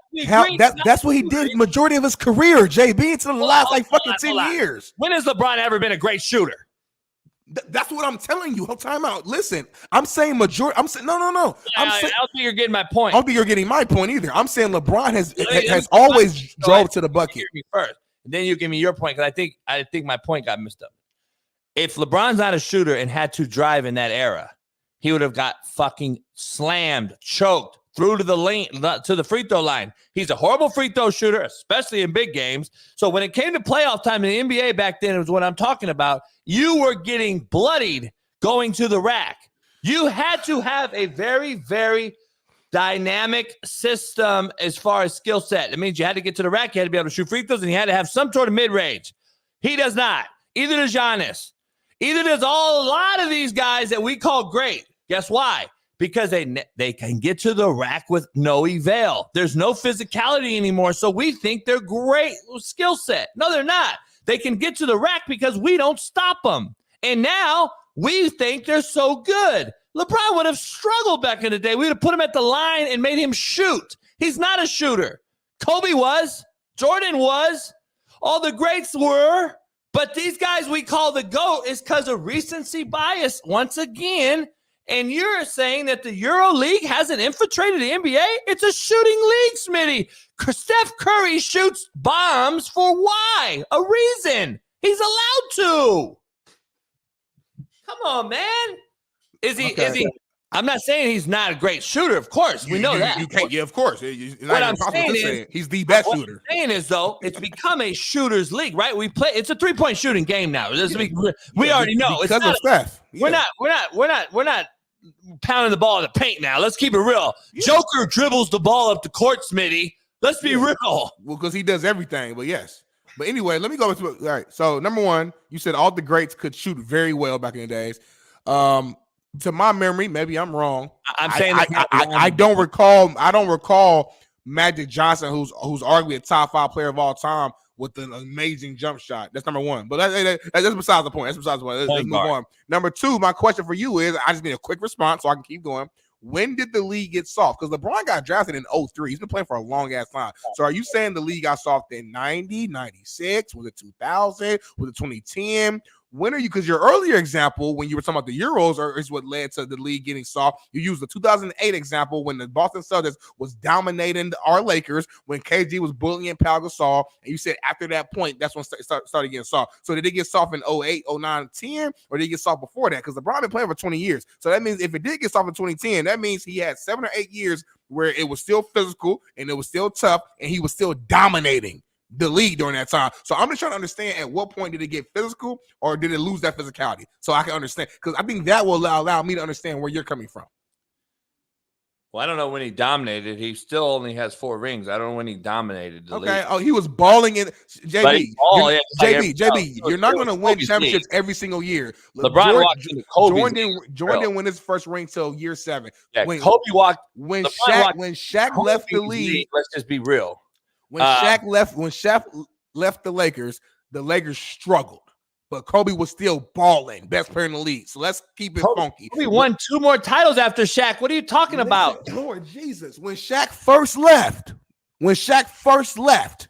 the Lakers were struggling until Pau Gasol got there. So there were years of struggle, but Kobe was still dominating the league. My point is, don't act like just because you're not winning a championship that you're not a top player in the league. So what I'm saying is, from 03 to 08, or whenever you deem the league got soft, LeBron was still balling out at a top tier high level. One of the top players in the league, had already led his team to a NBA final where he got swept, but he led his team there, a team that was decently average, and he got them there. He was dominating the league against the Detroit Pistons, in which the new version was Shea Wallace, Ben Wallace, all these physical dogs who play defense. He scored 27 straight points and led his average team against this championship Detroit Pistons team to get to the finals. So all I'm saying is, when you say a LeBron James, one of the most physical nature beasts we've ever seen, physically gifted players we've ever seen in the NBA, to say he couldn't adjust and adapt and get to the lane against these cats in the 90s and the 80s because they were so physical? You sound insane. And I have to defend LeBron, and I'm not even a LeBron fan, but when you say stuff like that, that's why they call us haters. They call a lot of the Kobe guys haters, because we make comments that don't make any sense when we're talking about LeBron. LeBron could get to the rim against anybody, especially those slow motherfuckers who had to guard him back in the 90s. Now I'm done. And that's why old heads call you ignorant. And that's why we call y'all slow, unathletic, and live in nostalgia. You were 2 fucking years old, and you're telling me what the league was like? Come on, man. It's fucking ignorant. You sound fucking ignorant, homie. You were 2 years old telling me what the league was like. That's the argument they use. Hey, it was like, if I didn't know I would come in, I would not tell you how your league was. That's the argument they use, y'all. Every time I would never come in here and try to act like Indianapolis is. I know the back streets here. I know the alley right here. I know that's fucking ignorant, homie. I don't. You're telling me though that it's fact that he could get to the lane in '94 when you were born. Well, listen. If we keeping it funky, it ain't fact either way. If we keeping it funky, it ain't fact either way, because we will never know. Let's take a break, Bailey. I'm cooking his ass. Here, this is the infamous one of the palm trees at Ash 8. Can't fucking believe you. See this fucking belt? You see this? Who just eats a whole fucking palm tree, man? You guys are fucking shitting. Just fucking unearthed the motherfucker. Ate the whole fucking thing. Like, who eats a whole fucking palm tree? Like, you fucking shitting me? Are you fucking shitting me? Now, let's check now. Who did it? I'm gonna look at the fucking camera. Who fucking did it? Sit down. Sit down. Sit. Sit down. Now, do we understand each other? Excuse me. There is no more fucking up palm trees. I'm tired of spending all this money, and now I've created a whole fucking barricade for you. So I don't want to have to dig this bitch out. I'm fucking dead. I'm old. My back hurts. I'm fucking stiff as a porn dick. Come here. Sit down. Sit down. Boy, if you don't sit your ass down. Now, you come over here with me. Come on. Here's what I had to do to fucking stop you. And I got a better, beautiful, bigger tree. So now we are shitting in tall grass. Replanted it, bitch. Soiled it up. Put a little trellis in here. Put a bunch of fucking stones. Look like Stonehenge around this bitch. And now, Ash, are you gonna fucking try to dig this bitch out? Are you gonna do this?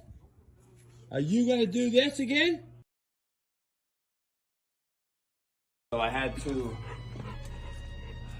Ash, remember this? Remember you ate this? Did you do this? He ate once. I put this little moat around it. And just a sitting area. Come over here. We got the flat stick basketball court and driving range. So if everyone can pull out the big dog, that's our net. All we do is just slap down our driving range, you know. Bam, swing away. And that's where we swing into the net. Jimmy crack corn on this hoop. And here's my RV parking where I park the whips. Let's take you out and show you a few. Out these double gates, I'll show you a few cars. Come on out. So right here, of course, is the bad boy. The last year they made this Cadillac EXT, one of a kind.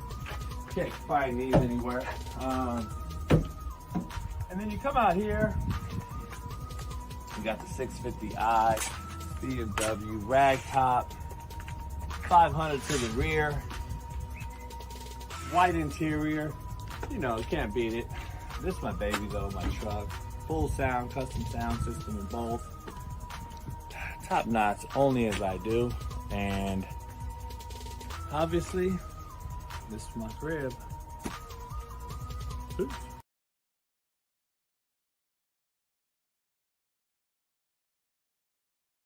All right, that's JB's Cribs. Appreciate you coming by. Listen, it's time to go.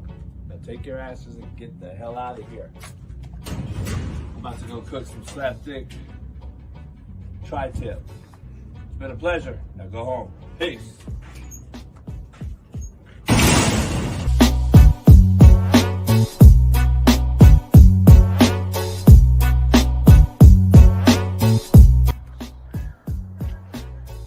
Get to look down on the property.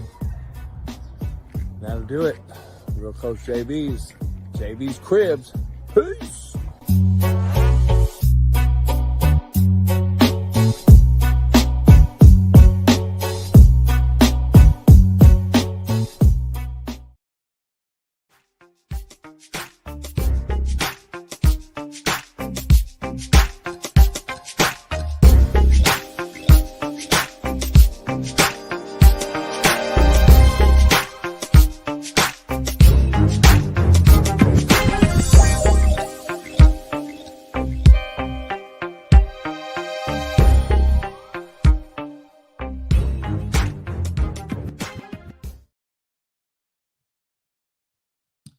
We are back in the building.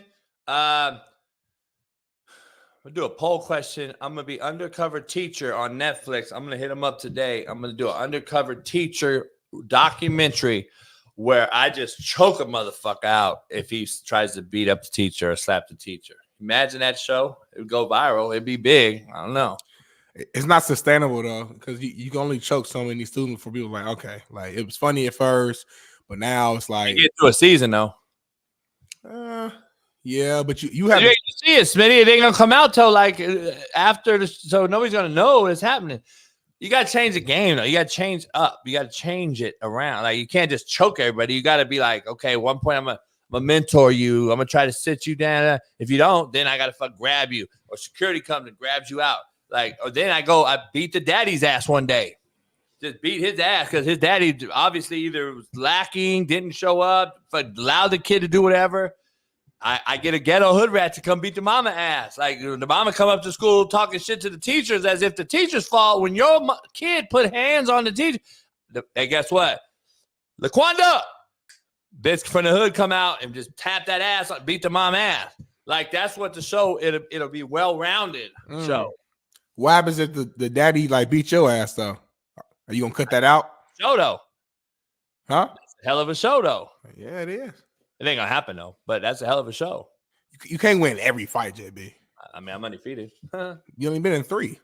I'm undefeated debating you too. Nah, I just was cooking right there. I ain't gonna lie. I was thinking back. I went over there and took a piss. Did 25 push-ups. Got some water. I was like, man, You was thinking about the show? Yeah, I mean, I go in like this show is my life. Like I put my all into this show. So like, why you half-assed the rest of the day then? I don't never half-ass. That's the shit I got to do to pay bills because you ain't paying me yet. So if you was paying me, then I could go in on the show fully. But you ain't paying me, so I gotta go to Fox. I gotta go fucking hustle. I gotta go sell fire stick. I gotta do the porch. You gotta go where? I gotta go to Fox. I gotta hustle. I gotta sell motherfucking. You say you gotta sell what? Fire sticks? Fire sticks. I gotta sell merch from my clothing brand. I gotta do all type of hustles because Jimmy won't pay me for the show that I'm trying to do. I do the same thing and try to pay my damn self. So I don't know what you're talking about. I thought I saw Gorgon. It's Good Citizen. Shout out to D Jones, man. D Jones, that's my brother right there. Me and him, like during NFL season, we beef a little bit because he's a Jags fan, I'm a Colts fan. But outside of that, me and him, like, we locked in. That black on black crime. Again, we talked about yesterday. See? Y'all don't get along during certain season, but then you're cool with others. It don't make sense. D Jones, put a fist up wherever you at right now. If you at work, put a fist up. That don't make no sense. My brother. Racist. He gonna cover the fist up. I think I'm gonna do shoot. I want to do like a cooking show with the dog somehow. Like I'm gonna put a scarf on the dog. Oh. You know we haven't even started the show yet. I know. This has been our best show though in like 2 weeks.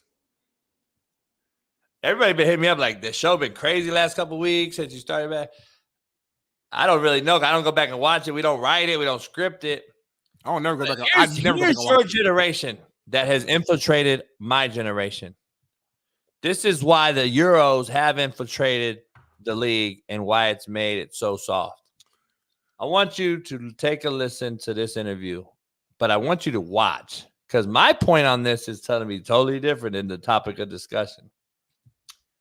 Mm-hmm. Is he not great? Yes. Does he not get the EST? No, I think that the way I look at it, Cam, and you correct me if I'm wrong, I believe you can be great without winning a championship. Mm-hmm. But in order for us to add the EST, you have to have won a championship. Karl Malone is a great player. Is he better than Tim Duncan because he didn't have time? He can't be. Charles Barkley is a great player. I believe you can be great without winning a championship in any sport, but you have to win championships. But you're thinking about a lot of determining factors. The same determining factors that went into him winning the MVP. Which is true. But hear me out. Karl Malone was a great player and was a shot away from obtaining an NBA championship. If it wasn't for the Russell push off, push off crossover. Yeah. And then boom, we seen Michael Jordan's last shot as a Bull. Yes. If he misses that shot, then Karl Malone. Do we know him to still have that same thing? So his greatness was still, it is what it is. It's so many different things in sports that we look at and say to ourselves, I mean, let's look at Caitlin in college right now. Yes. Her not winning the national championship, does that suppress her greatness? No, she's still great. You see what I'm saying? But I can't put her in front of Taurasi. I can't put her in front of Stewie. I can't put her in the others that have multiple championships. That's like our debate, I think. That's a hell of a discussion because I'm not even talking about the discussion though. I'm tripping off two big ass grown men wearing that small, tight, little ass fucking fruity shit. See, that's the problem. That's that infiltration of this era that I be telling you about. I'm just saying, I didn't listen to one fucking thing they said because I couldn't get past the bow tie and his fucking nuts popping out of his pants and the weird ass shit we wear that we project onto our youth. I just can't get past this weird ass fucking shit. Like, I'm trying to figure out why do we have to wear this weird ass shit to make a point today? Like, I'm trying to figure out why Shannon Sharp's pants are so fucking tight and why Cam Newton has a fucking Willy Wonka top hat on with a bow tie and tight ass vest. Why? Because that's what he want to do. Yeah, that's just get out. That's what he do. That's what he want to do. No, it's not. Homie. I'm not worried about another man and how they dress, JB. I didn't even notice that. I do because the other cats do it. I'm not worried about how another man dress. I'm watching this platform, Smitty. They got a platform, Smitty. Yeah, that's their platform. I don't care how another man dresses. It's just like if somebody cut this off and say, like, why Smitty just got that plain ass white t-shirt on and JB always got to, like, I don't care what they say. And hey, we're getting close to the studio. We're getting closer to get a studio, Smitty. How are we dressing every day? Or what? Let's set the tone right now. How are we gonna dress? Because I'm gonna have some kicks on. How are we dressing though? Because I don't. Yeah. Even you at 30 is not gonna dress like that. I know you by now. Yeah, but they're older than you. That's the beauty of America. They're doing it for a reason. That's the beauty of America. We don't have to all be the same. They're attracting our youth for some fucking weird reason. And we already know how Hollywood's gotten, Smitty. How do we know they didn't get touched? Well, I'm not about to put that out there. No, what I'm saying is, how do we know they haven't got to, meaning push the narrative? I'm not saying no weird shit. I'm saying push the narrative. Hey, dog, here. This is the money you're going to get. Because, dog, Club Shay Shay, whatever, it went from nothing to $1 million an episode this motherfucker's getting. $1 million. It didn't go from. See, that's why I got to counter because I know the start of. I know the beginning of. I know who started it. So the shit is steadily going. Like, but I'm saying, don't just say Cat Williams blew it up. He was blowing up already. No, yeah, of course. So what I'm saying is, we know Shannon Sharp's big name and all that, but he ain't fucking Michael Jordan starting the show. Like, let's keep it real. He ain't no goddamn Kobe Bryant starting the show or LeBron James. He's not that guy. No, in sports media, Shannon Sharp. He's not even the best player in his family. In sports, and he would tell you that in sports media, he's one of the top dogs right now, and he's one of the top personalities. and they created a brand, Club Shay Shay, before the podcast even started. He's on Undisputed. Club Shay Shay was a thing. So they played their card smart, and it was right. And then shout out to my brother CJ for giving him the vision and pushing the envelope and pushing Shannon to be like, hey, man, just try it out. Because Shannon didn't want to do the podcast. My brother CJ said, listen, you got something here. Just try it. Give it a month. They did it, and the rest is history. So I know all the inner workings of why it blew up because of who his name was, the timing, the brand that Shannon had built on Undisputed. He's one of the biggest names in the sports media, and he's a Hall of Famer, and he has access to big time guests, and the fucking team behind him is pushing this thing at a very high level from a marketing standpoint. That's why the thing's blown up. We're just not paying attention to it because of the big interviews lately, but this shit has been on the rise for a long time. See, this is what people don't get. This fucking idiot. If you have a sponsor that pays you, you will expand. What do we talk about on this show all the time about sponsors? Nah, I can't fuck with that sponsor. It doesn't fit my motto. It doesn't fit who I am. You got me fucked up if you think by now, after the time that you've known me, that I'm going to adhere to some fucking idiot that's going to pay me some amount of money to wear some weird shit that I'm not going to. You got me fucked up. You think that's going to be me? You fucking idiot. Cornhole. Smitty. Let's get into the show. Caitlin Clark, man. Can we talk about some Caitlin Clark? But why? Because history was made, man. Caitlin Clark, the number one overall draft pick in the WNBA draft. She is now in my city of Indianapolis. Welcome home, Caitlin Clark. 317 Naptown. We're going to take care of you. Already sent you a message online. Whatever you need, I am your plug. You need some spots to eat at, I got you. You need to connect on where to get some clothes at, I got you. You need protection. You won't need it, but if you need protection, I got you. You need a list of places not to go, I got you. Whatever you need in Naptown, I am your plug, Caitlin Clark. Remember this moment, y'all, because she's about to change the league forever. The WNBA will never be the same. It will grow to new heights during this next decade. Remember this moment. Cut this clip off, archive it, save it, and in 10 years from now, in 2034, y'all gonna be like, damn, WNBA is popping now. They making money. The girls making way more money now. And you're gonna ask yourself why. Caitlin Clark was the driving force. Not the only force, the driving force.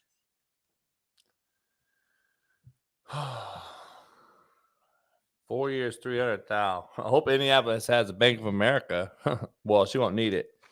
I guess. So my boy is a manager at Walmart. He makes $79K a year. It's a slap in the face. She's gonna make way more money than this. A slap in the face, homie. Let's be real. Like, it's all inclusive equity shit is a slap in the face. Like, let's be real. There's 13. There's not even a 14. What is it? 13 teams in the WNBA? I'm not sure. An odd number or I don't know. But I'm not sure. Like, if the league itself and the people that support it aren't going to ever take it serious, why should I care about it? I'm just saying, like, why would I care about it? Nobody cares. The NBA is backing a league that is upside down and going bankrupt. They fly a fucking commercial. Like, it's a joke. Girls got to go to Russia to try to make more money. Like, it's a joke. It's sad that the professional league is what it is. And why does this start literally right after the national championship in college? And then they draft 8 days ago, the national title just happened. They're drafting already. And then they're about to play already. And this girl just finished playing a whole college season. Is that really legitimate? Like, come on, man. This is a joke. It seems like it's a rush job. We just shove everything in together real quick to make something happen. And it's not even supported by real women.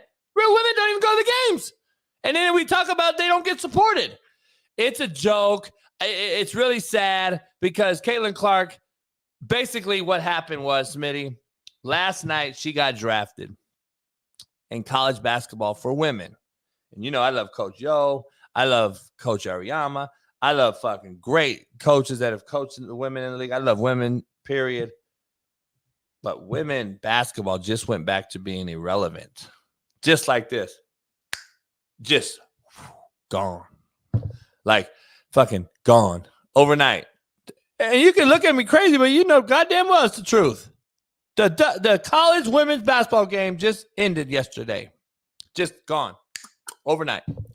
So, listen, it's sad. WNBA is great.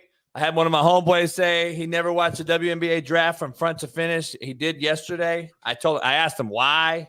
I was watching draws.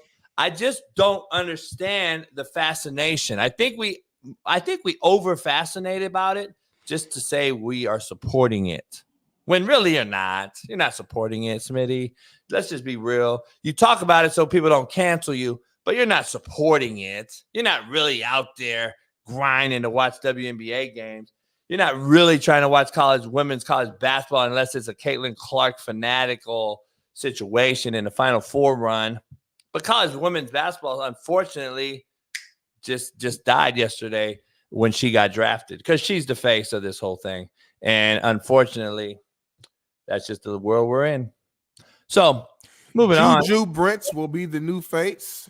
And she'll be the best player. Juju from USC, homegrown, will be taking over the college basketball. And trust me, she will be probably even better than Caitlin Clark was in college basketball. Her and Paige Beckers from UConn not the attraction. will be the new face of the league. You mark my words. So college basketball will be just fine. College basketball will be just fine. College basketball. I love Juju, not the attraction. Women's college, she is the attraction. She actually in every level, her skill set, the way she plays, her size, and personality, all that. So better. We'll see. Better. You're a hell of a marketing guy. You know marketing. You know promotion. You understand. It's not just good on the basketball court. People that make it and blow up are selected by them, whoever them are. You know this. Come on, man. She's great.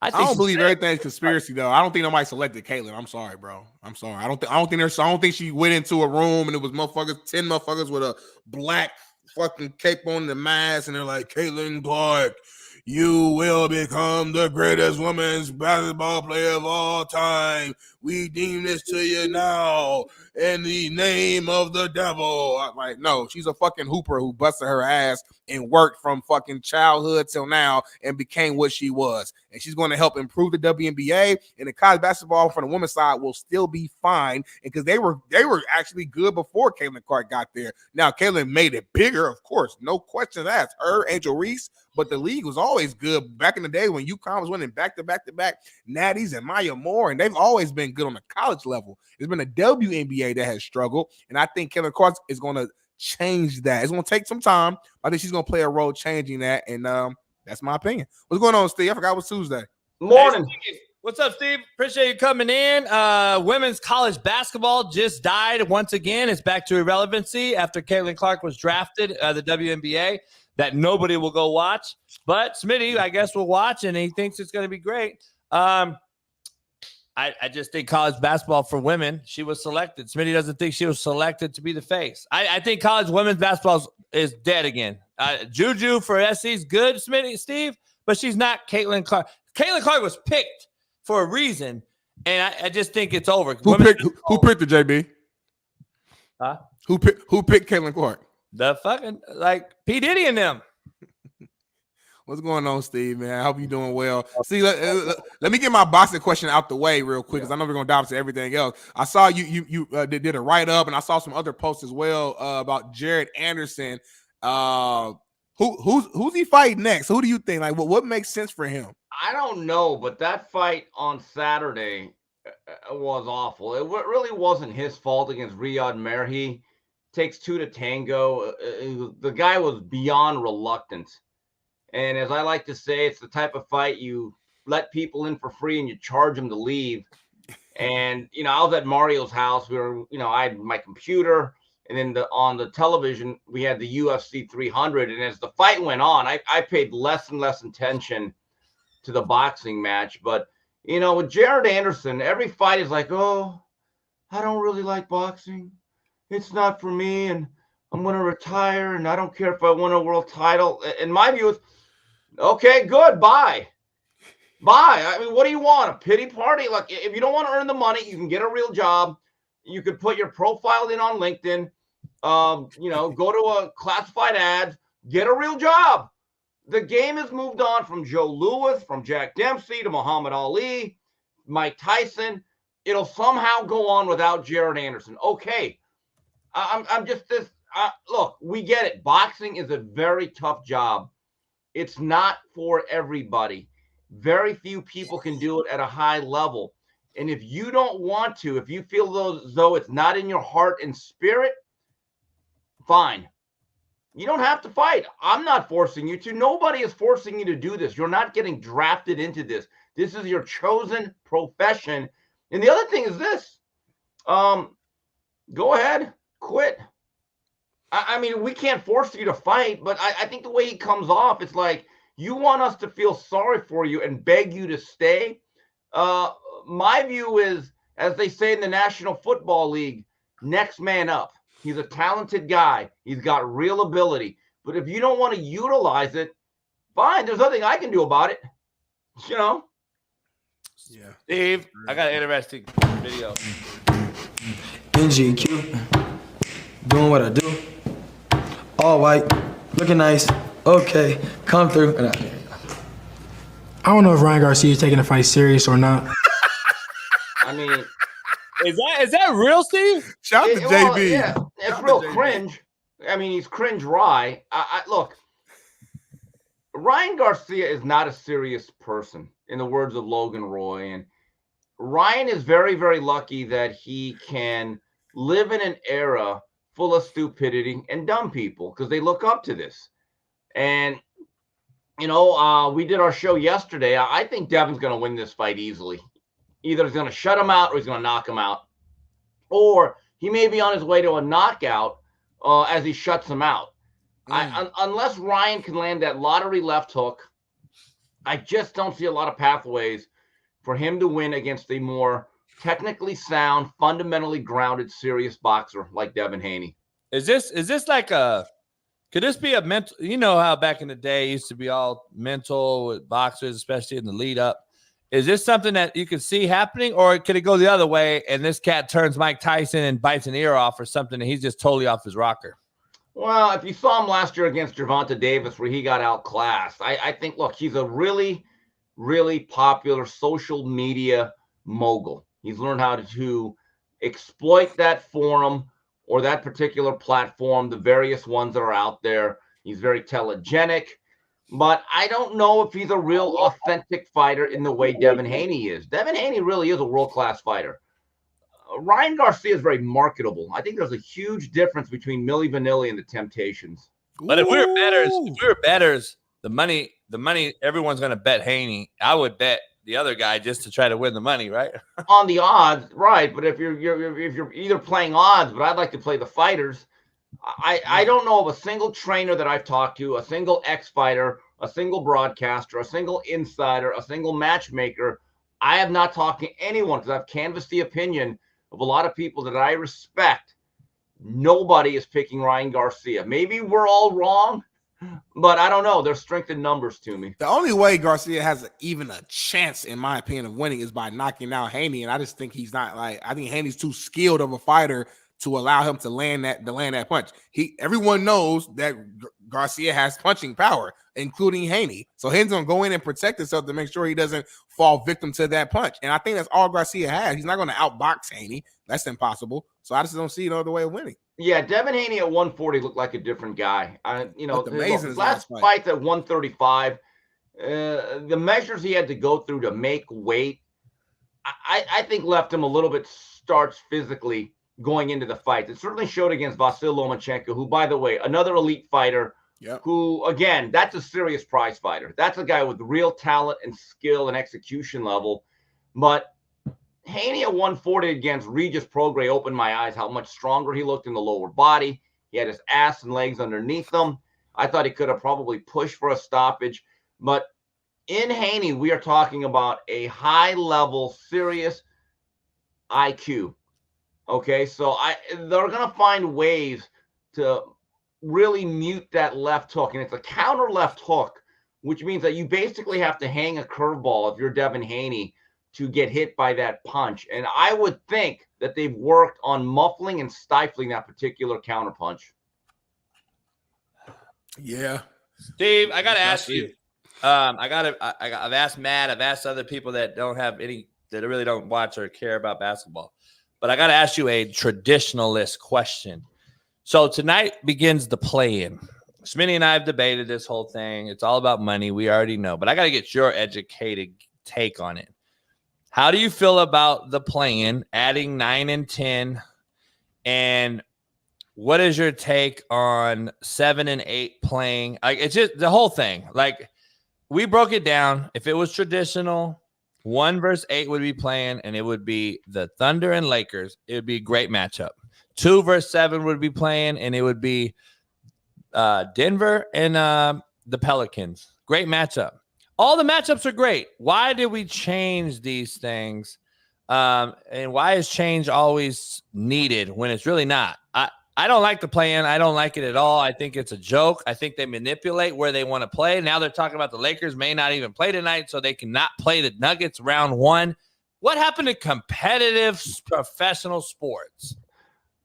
This seems to me that they wanted to create artificial interest. Look, I'm a traditionalist. I don't believe in any of this. There should be 1 through 8. You seed them off, and you begin the playoffs. I don't watch any of this. I really don't. I still don't even really understand it. And if you have to go out there and gerrymander and engineer your seeding after 82 games, then I just wonder, what is the regular season really worth? I mean, think about it. The NBA did an in-season tournament that they treated seriously back in December, which I did not understand that either. I didn't watch a single moment of it outside the last game when I was at a sports bar because Regis Prograis was actually fighting Haney that night. I think the NBA has completely diluted their product, and I just don't get it. Why are you adding extra games to a playoffs? And the playoffs should just start, seed off the teams. I'm not watching a single minute of it. I probably won't watch any of it. I just want to make sure Nikola Jokic gets the MVP and the Nuggets win the NBA title so I can, have fun with all these people that think the NBA is more athletic and better today. I just need that doughy white guy that plays under the rim to once again dominate this league. I got some funny stuff coming my way.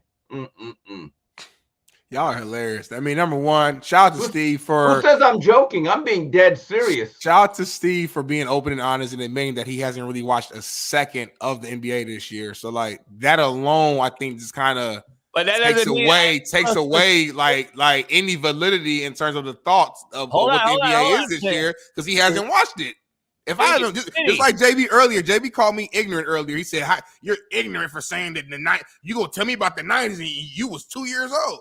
Or you just said he hasn't watched a second of the league this year, so I can't. Hold on, or Smitty, it's an indictment of the league that you've lost Steve fucking Kim.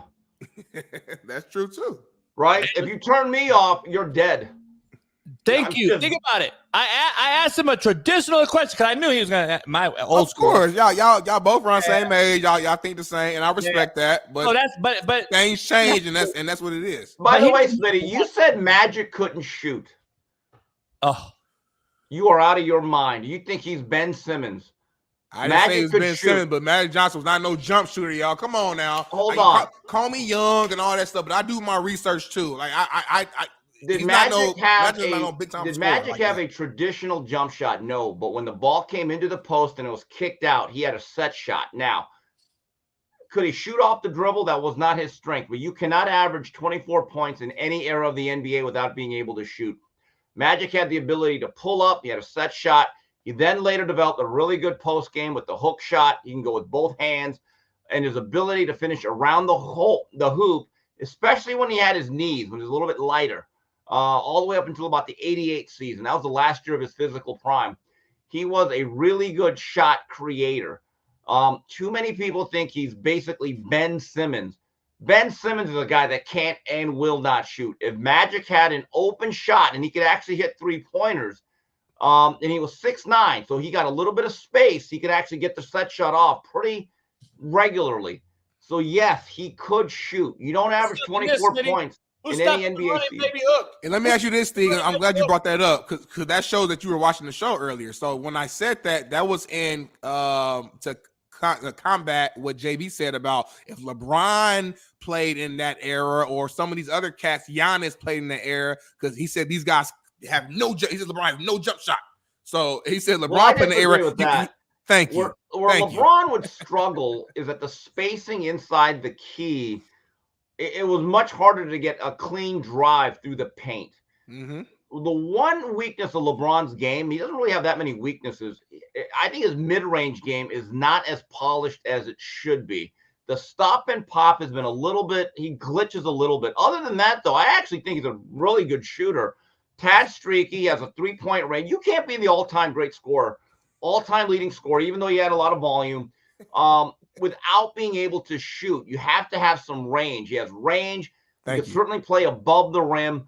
But where he has struggled and he gets a little self-conscious, where Kobe had no conscience, free throw is also the free throws, but inside about the 14 to 18-foot range, when things get shut off, I'm just telling you, his pull-up game could be a little bit better. If you watch the Nuggets series last year, where they lost that fourth game, that last play, he had to pull up. He had to pull up, and he tried to bull his way towards the hole. It didn't really work out. That's a shot at this stage of his career. That should be a routine 12 to 14 footer.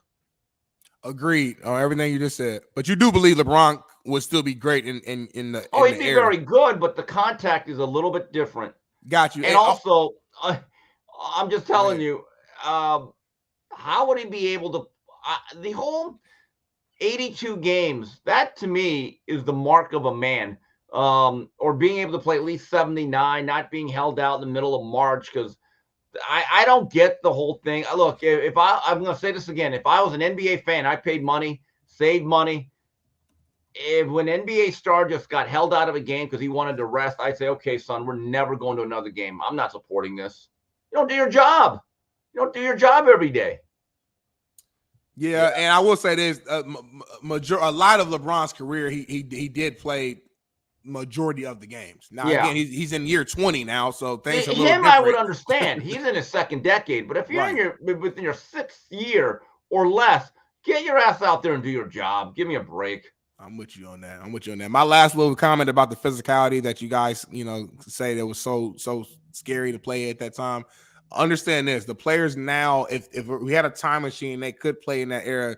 Understand that these guys could also play the same physicality, the same physical rules that the 90s guys had. So LeBron, who's 6'9", 280, could also play physical as well. So I just want to make it clear that as much as we say, I don't know if LeBron would be able to adjust, also understand that his 6'9", 280-pound ass could also do the same things that they were doing. You drop to the paint, he could elbow you too. Do you hear I want to make that clear. Do you hear what you say? So, but I'm done talking. Do you hear what you say? No, I didn't hear nothing I said. See, you just basically said, we say, may, could have, we don't know if. You say he absolutely could have. Like, you fucking know. You weren't even born. Stop. Anyway, Steve, I got to ask you about this question. This is a made-up human. We call him on the show. This is a made-up human on the left. Total reboot, meaning that, he got it tucked or cut. Titties are taken off. That's an actual biologically born female falling. Looks like a man to me. Beard, bald head. It's a female. 21 seconds, got knocked out. Be careful what you ask for. I don't even know what to say. I think especially in combat sports, the genders should fight one another as they're naturally born, factory made. I want to ask you the boxing question, though. How is it allowed? I have no idea. I don't think it should be. I don't even know how it's allowed, but it is allowed. But they don't ask me. Until I set the rules. I wouldn't pay attention to it. Look, I don't really watch women's boxing to begin with. I'm really not going to watch women fight men. I think it's a physical mismatch for the most part. And, you keep allowing the slippery slope, and this is what's going to happen.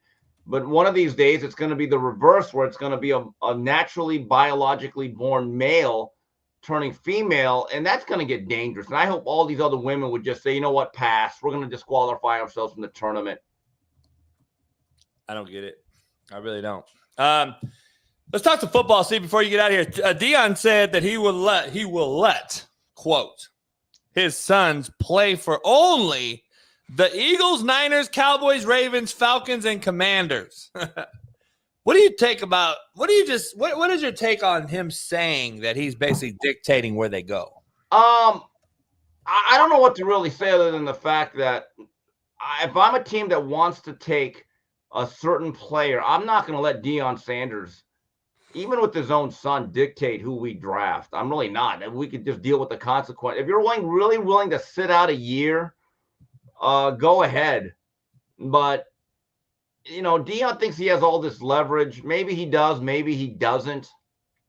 But I don't know. As far as I'm concerned, look, he's got a football team to coach in Boulder, Colorado. They still have eligibility to exhaust with the Colorado Buffaloes.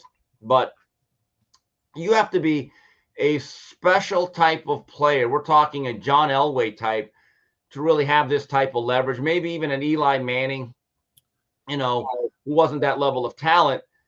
But I'm not so sure I would just I don't know how many draft boards or draft rooms across the world are going to say, okay, well, Dion doesn't want to play here. Well, he's off our list. It doesn't work that way. Yeah.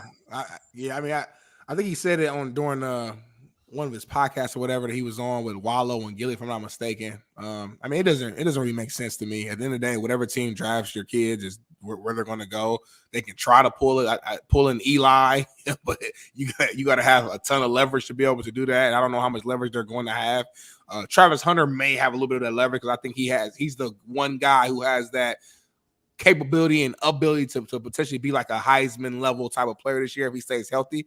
But even then, he's not a quarterback or anything like that. So I just think it sounds good right now to say it. And maybe he means that these are the teams that he would prefer for them to play for because of development. But at the end of the day, you have no control really over who decides to draft your kid, and your kid should be thankful that they got drafted by anybody. If they want to sit out a year and do what Bo Jackson did, have the guts to do it, no, that's fine. The game will move on. The NFL's not going to shut down because Shedeur Sanders is not in it or Travis Hunter. Right. Also, if you want to give up a year of service time and delay your free agency with a second contract where the real money is made now with the way the collective bargaining agreement is, go ahead.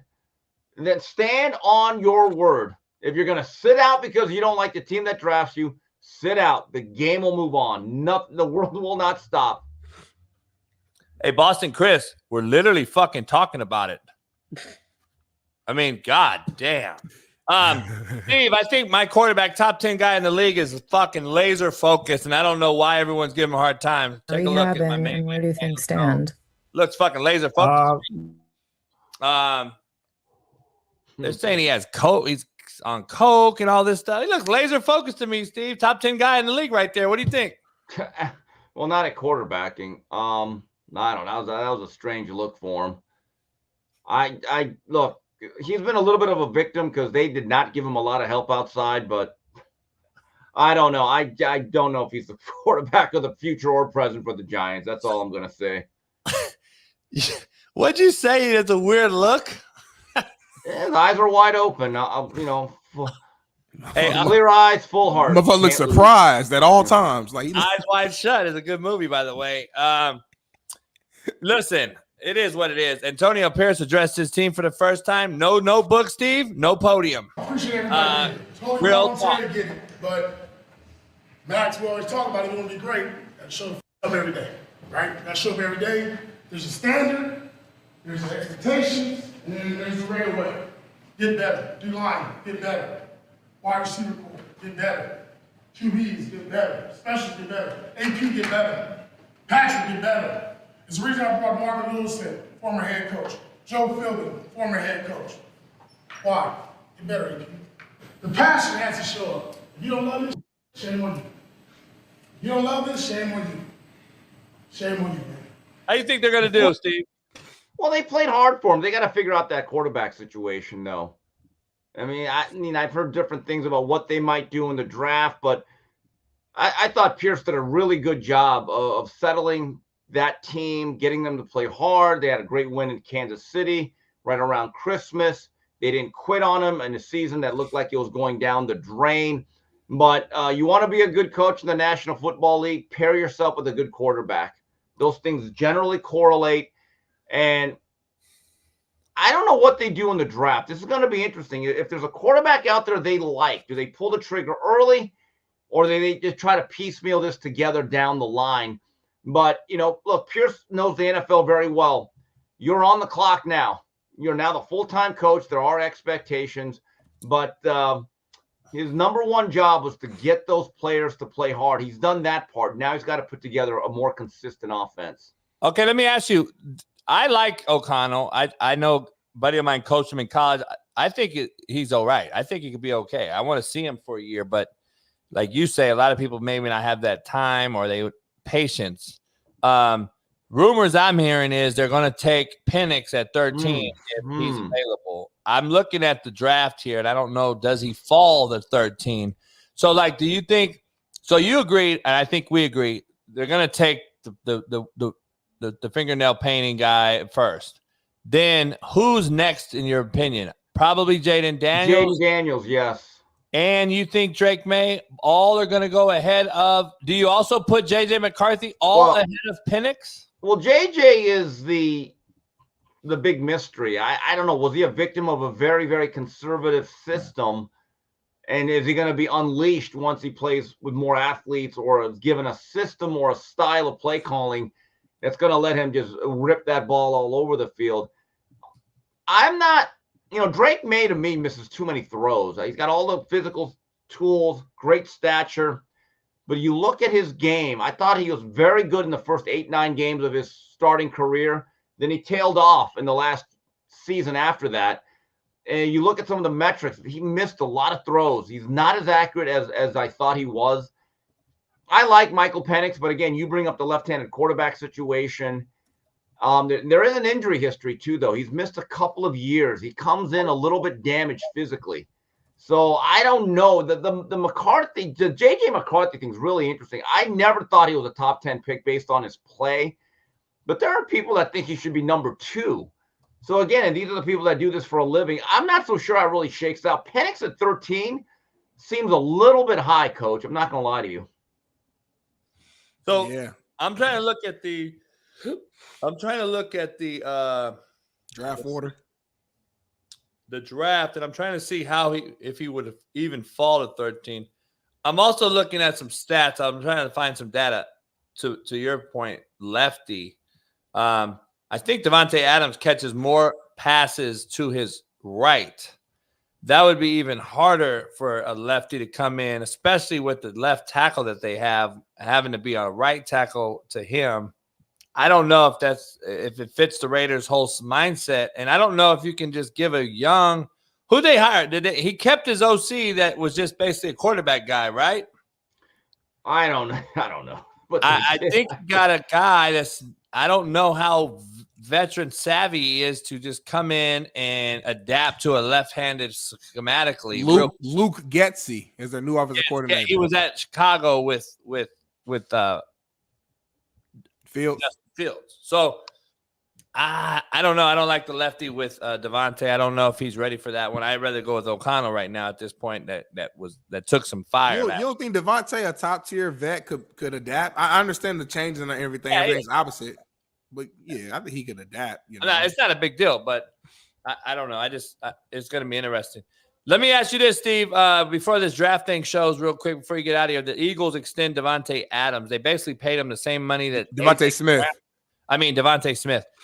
Basically getting the same money A.J. Brown's getting. That means you're stuck with Jalen Hurts. People got to understand, this is not going anywhere. This is your offense. A.J. Brown, whether we know he's unhappy or happy, Devontae Smith. You lost your two captains, Fletcher Cox and Jason Kelsey.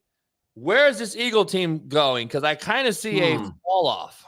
Well, they might have a coaching problem. I mean, Sirianni went from a Super Bowl runner-up to on the hot seat. I've never seen anything quite like it. The question is about Jalen Hurts. Can you continually evolve your game?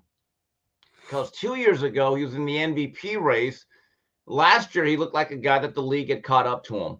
And I always thought he was a little bit limited in terms of certain throws that he can make. And if you don't have a dominant run game, and you put him in like 2nd and 3 all the time, and then also that style that he plays is very physical. There can be a premature erosion from a physical standpoint. And also A.J. Brown's become a bit of an issue. I mean, there's always word or whispers that he's unhappy, he's grousing a little bit. How does he feel now that his other receiver that he probably thinks is a complimentary guy is getting as much as he is? I don't know how that's going to play in the locker room. Who knows? The Eagles are an interesting case because for 10 weeks last year, they looked like they were going to go back, and then they just fell apart. They absolutely fell apart. And you watch that Buccaneer playoff game, they almost look disinterested out there. You know, so I don't know where they stand, but I think Jalen Hurts, again, I don't think he's fighting for his job. He's not on the hot seat, but I'm very interested to see what facet of his game will evolve, because this game is all about catching up and then getting back ahead on the offseason. Just Time said Hurts, you spelled Hurst, has always show improvement and evolve plus any. Fuck. God damn, you're illiterate.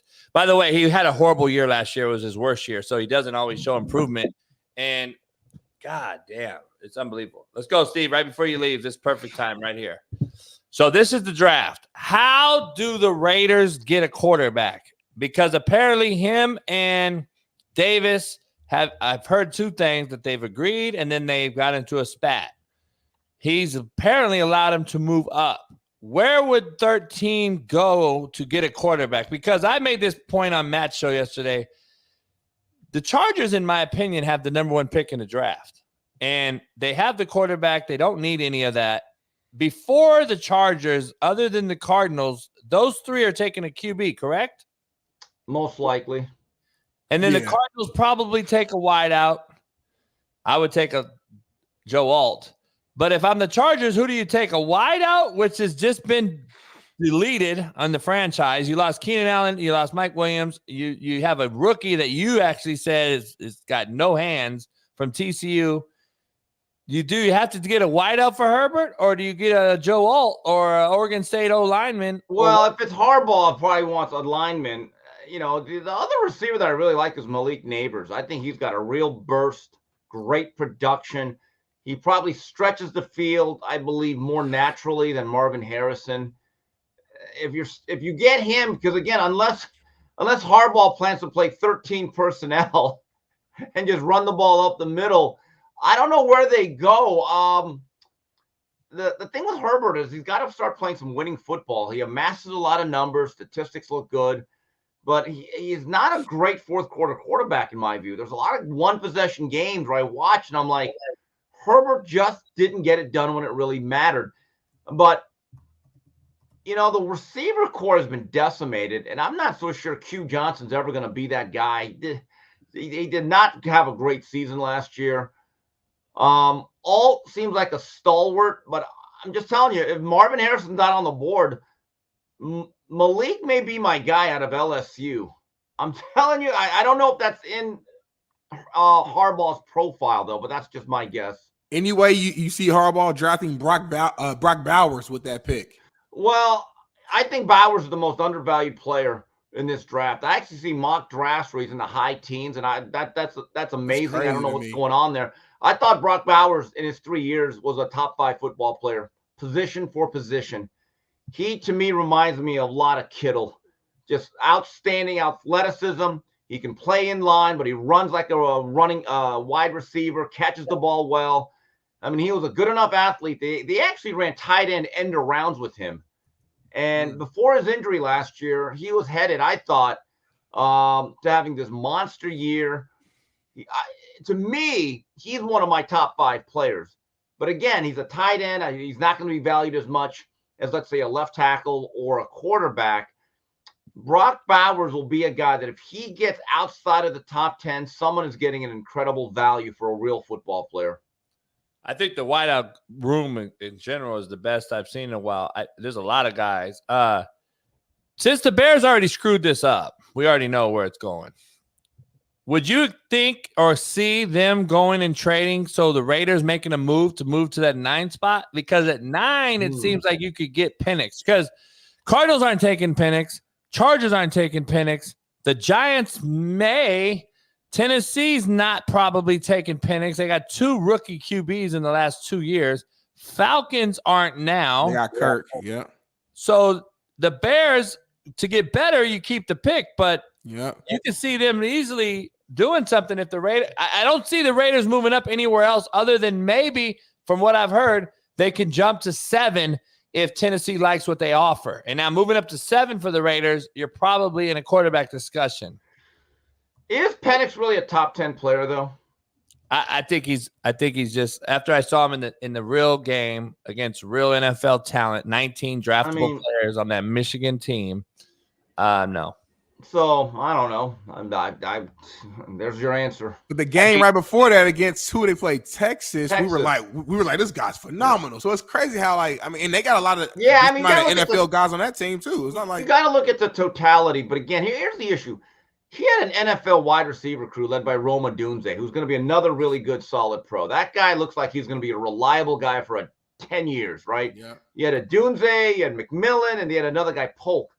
There's a chance with a couple of these quarterbacks that they will have played with more talent last year than they will in their rookie season. Jaden Daniels certainly is in that category, and I think that Penix is also in that same boat, that what they had in college was probably going to be better than what they initially play with in the National Football League. That's a good point. Let me ask you this, JB. So right now, looking at the picks as is with no trades or anything like that, 11 is the Vikings, 12 is the Broncos. Are we pretty sure that both of those guys will probably get quarterbacks? I think right now, what is it? Sam Darnold is with Minnesota, and then who's the Broncos quarterback? Is it Jarrett Stidham as it stands today? For the Broncos, I can't remember who they even have as their starter. He is right now. I think Peyton wants it to be Bo Nix. It's the feeling that I get. I've heard that he wants. McCarthy, JJ McCarthy. So that's what I'm saying. The Raiders might not be able to. They might not have to make any trades. I guess is my point I'm trying to make. They might just stay where they're at, and they still will get their guy.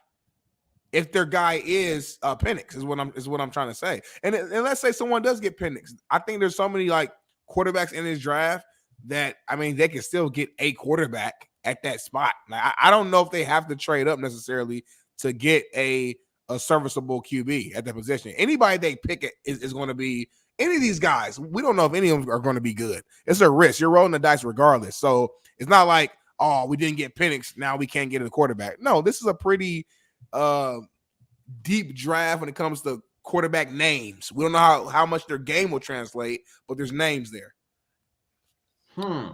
I don't know. It's going to be very. We won't know. What is it? 8 days away? 11 days away? Yeah, it's close. Yeah. I don't know. I'm hearing Jaden Daniels to the Patriots. Patriots just have so much work to do, Steve, as you mentioned before with Weddle. They just seem like they're rebuilding.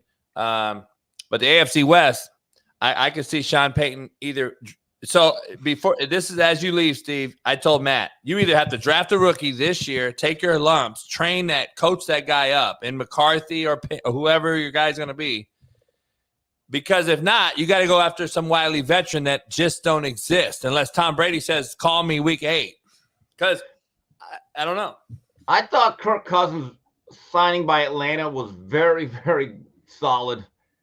He will, if he's anything what he usually is, he'll give you 4,000 plus yards, 30 plus touchdowns. He'll win you pretty good amount of games. He may not be good in January, but again, he's probably right on the fringe of being a top 10 quarterback. Go back to that 2021 class with Trey Lance and all them. That is a terrible class. There is no guarantee this is going to be 1983 again with Jim Kelly, Dan Marino, John Elway. And even Ken O'Brien made a Pro Bowl. Most of these classes where they say there's always multiple first-round draft choice quarterbacks, generally, most of them aren't good. Yeah. They really aren't. I remember in 98, it was like Donovan McNabb, great career. Cade McNown, disappointing. Achilles Smith, disappointing. And I think there was another one that I'm forgetting. But that class from a couple of years ago with Trey Lance, Mac Jones, and all those guys, it's ugly. And in retrospect, we think about it. We say, man, these guys were overdrafted because they were quarterbacks. And I think people are going to make that mistake in this draft. Steve, the thing is, Lombardi came on this show and it was like 66 of the last 68 first rounders have actually been very disappointing. Right. So I don't know. Steve, I don't know. I hope football starts back soon. The UFL is getting harder and harder to watch each week, but it is what it is. Hopefully, I don't know. I go to Arena League game or something this week. See some football. But NBA's here, and I can't wait for hockey.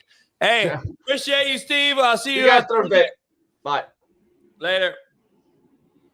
Steve, Kim, clap it up. It's going to be very interesting right here.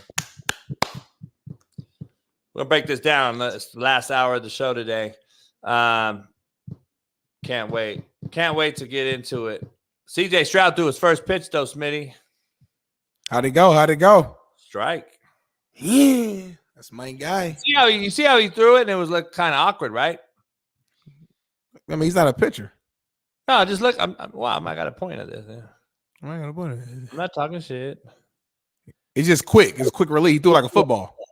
Well, you can't. That's the thing. Pitching a baseball as a quarterback is very hard, dog.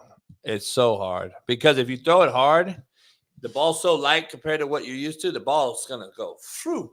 Or it's going to dirt. It's going to hit the dirt. And the first baseball I ever threw, I was like, I'm going to fucking gun this bitch. Dog, that motherfucker went all over the place. You can't throw a baseball as a quarterback. It's hard. And it fucks you up, so you can't sit there and do it a lot either. It's like golfing. You can't swing baseball bats if you're going to be a golfer. It fucks your whole swing up. Like pro golfers are told, nope, fuck around with your kids in the backyard playing over the line. Really? Because it literally, you go from here to, and it fucks everything up. A lot of people don't know. See, we talk about the realest shit out in the world. We go all over, but people don't realize it's real shit, real talk. Cats don't know. Is it real talk or jaw jacking? Daniel Jones is going to be a top 10 quarterback this year. He's laser focused. What'd you say? That's jaw jacking. No, that's real. Put some money on it. Let's discuss. We're going to break JB, real quick before we go to commercial break, because I got to let people know for today and for this week up until Friday, Winnable. We got a big time little promotion going on right now for all new users who join. I can't tell you too much. All I can say is click that link right there right now, because if you want to join, this is the best time to do it. The mob it keeps growing. We call it the Winnable mob, JB, and the mob is getting deep. Shout out to all of our hundreds of users who have already joined. Keep on joining. Keep on. Don't miss out on these. I just added my parlay NBA prize picks in there just now. So all the hundreds of members we got right now, you should be receiving a text message to your phone any minute. You probably already got it. So join right now for this week only, doing a promotion. Don't miss out. Unexcused absences. I've been having perfect attendance in fatherhood. How many children you got, bro? I got 2 by one woman. You want more kids? Yeah, I want to be reckless with that dick and just run around and fuck. The baby grown now. Yeah, I don't want to be tied down no more. If I make a baby, I want one overseas that I can leave behind. No, man. Yeah. Them overseas baby don't matter. No. Yeah, man, fuck them overseas baby. I'm gonna have me some overseas babies like granddad and them did in Japan and Vietnam. You can't do that, man. You can't. Yeah, I know. Say that. Yeah, I know I can't, but I think it all the time. I want to be a sorry motherfucker sometimes. Homie, it's hard being a good daddy all the time, man. Nigga, I want to be a sorry motherfucker. I want to see at least what it feel like. That's so contradicting. I know, man, but shit, fuck it. Man, I want a Section 8 baby, man. I just see sometime and send a child support there too. Come fuck the mama, high five the baby, play the game, rub him on the head, and then he grew up and make it to the league, and I show back up. I want to be. Do you think you got that really in you to do though? No. Okay. Shit. Damn. Well, I'm just saying there's a possibility that I may make a baby here in the future with the fame and stardom that I got, and I may not be able to be there for the baby. This dude's an idiot, man. He's funny though. I ain't gonna lie. It's crazy how like the snitches are now popular. He's truthful though. But he's also he promotes that he snitches and he's like popular now. It's crazy how the snitches are the ones that's popular. But yeah, I mean, even you're a fan though. Like even you like it. Like you just said no, flip it. Y'all snitch. You add him to the show. Number 1, I didn't. Number 2, you said he speaks the truth though. He speaks the truth though. He speaks the truth though. Yeah, JB trying to flip it. Hey, Smitty snitched on me for adding him in the show. Y'all snitch. Y'all snitch. Put him on the show. Y'all started this whole thing. Did you see yesterday, though? He called the cops on a motherfucker with a pistol? No, he did. He was on IG Live. And a cat had a pistol talking about he's going to kill his baby. All kind of crazy shit, dog. And this cat showing the message like, what'd you say again? He set this dumbass up. This dumbass cat, there's some cat, Atlanta Baby or some shit, some rapper. Yeah. What happened to the good old rappers, homie? What happened to rappers just coming out to perform, to be rappers? These motherfuckers want to be gangsters. You wonder why all these motherfuckers are dead. It's crazy. I got to take a piss, get some coffee. We got about 50 minutes left, about 45 when we get back, and we got a 45-minute fucking all-out, balls to the walls, pause, balls in your jaws. For a lot of you in the chat, you got my balls in your jaws. This dude JB's insane, man. Hit that like button, subscribe, join Winnable right now. You better not wait. If you wait, it's gonna be a problem. And we gonna come back. We got a lot more to talk about. I'm about to cook JB a little bit more, and then I'm gonna step back and let him eat a little bit because I don't want to like do my man's like that the whole time, man. Hit that like button. See you in about 5 minutes.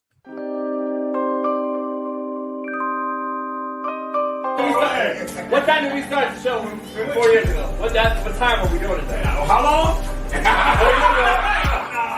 4 years ago? I don't know. It's pandemic. It was.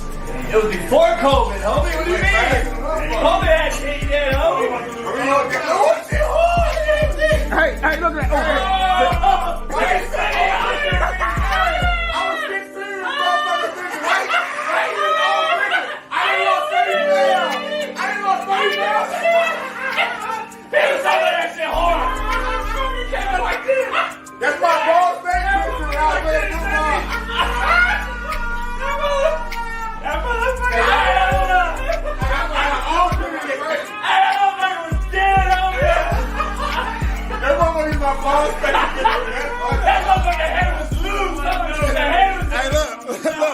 And climbing.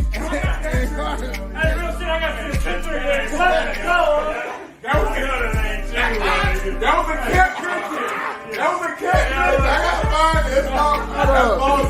What's going on? Y'all just made me a Big Smitty, man. We got JB in the building, my man Spree. Warrior behind the ones and twos with the camera. And welcome to the Coach JB Show, Big Smitty live in the fucking cigar lounge. What you doing, JB? What you got going on? Drinks, cause I'm like a bitch in this motherfucker. JB ain't got no AEs, y'all. He been talking about this all week. I got all the hoes and all the AEs. There ain't not that AE in here. Come on now. It's been on slow. I can't wear this on the shirt. You know what I'm saying? My man blows to be out there on Big Smitty, Latrell, shit. JB. I live the wrong end, y'all. We turned up, y'all. It's all good. Players fuck up. I lit the wrong side. I cut the wrong side. Ah, damn. This motherfucker's drunk already. I just smoked other cigars. I've never done this before in my life. I'm nervous. I'm like, why this shit ain't me? Nervous. Wow. No, take that off. Because you don't smoke it that way. Throw that out. I can't wait till cigar. Now I got 3,000 cigars for this motherfucker. I'm the guy that has to do everything around the moment. I'm carrying the whole fucking squad. I got it right now. I like this side though, JB. Yeah. Yeah. 50 can't handle the big boy. Everybody stop playing with me. I don't smoke like that though. Everybody know that.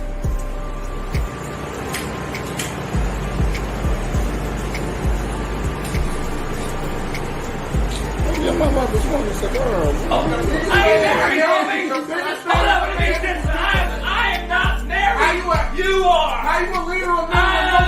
Because I'm not married. You fuck everything. Yeah, you do. Short S tier motherfucking D. Short, fat, everything. Tall. Short, fat, skinny, and tall. I fuck them all. Get the fuck out of here. Well, you did get hot before, JB, on accident. That happened. That's what you. I was with you. Yeah. We reshare the story though. Everybody knows everything with him. Reshare the story, please, about the. I mean, I was trying to take this motherfucker to his house, and for 3 hours, we could not make a right turn. So we kept making a left-hand turn on everything. It's only like 3 hours, but it's at least like 30 minutes. Right. Let's go. Way long time. Motherfucker, all we can do is laugh, homie. Smitty, I'm gonna tell you right now, his front door was where that TV is. Right. And this is the street. And you're in the right side passenger. Yeah. I'm right here. I'm driving where he is. One-way street. You're street. All right. He's me. You're him. Yeah. That's his I door. knew you. That's his door. One-way street. Right here. It's a one-way street. Right. We driving right here. Yeah. We do not stop to get out and go in that door. He kept going and making a left and getting out on the main street and kept going all the way around the block. Y'all saw the house. Saw the house. His door's right there. He couldn't see me stop after he motherfucker kept hitting. Y'all never stopped the switch and you driving to the He hill. couldn't drive, homie, so he looked at me, I looked at him, his motherfucking eyes, his blood top red, and his head started falling back on the seat. He couldn't even hold his motherfucking head up. I wouldn't hire you to the motherfucker said. Yeah. He said, no, first of all, we ate 2 gallons of Baskin Robbins, homie. No. Gallons. At first, we had the chocolate chip cookies. That's what we dropped this girl off at work. She had a bag of chocolate chip cookies. We don't smoke. Dropped off at work. I'm like, man, you know I love chocolate chip cookies. I'm like, man, give me that shit. That shit ain't gonna do nothing. Pretty tell me that I only fucked the stripper, I think, at one point. Yeah. My baby mama. JB fucked with a lot of bad bitches. I ain't gonna even front on that shit. That was 30, 40 years ago. He still, yeah.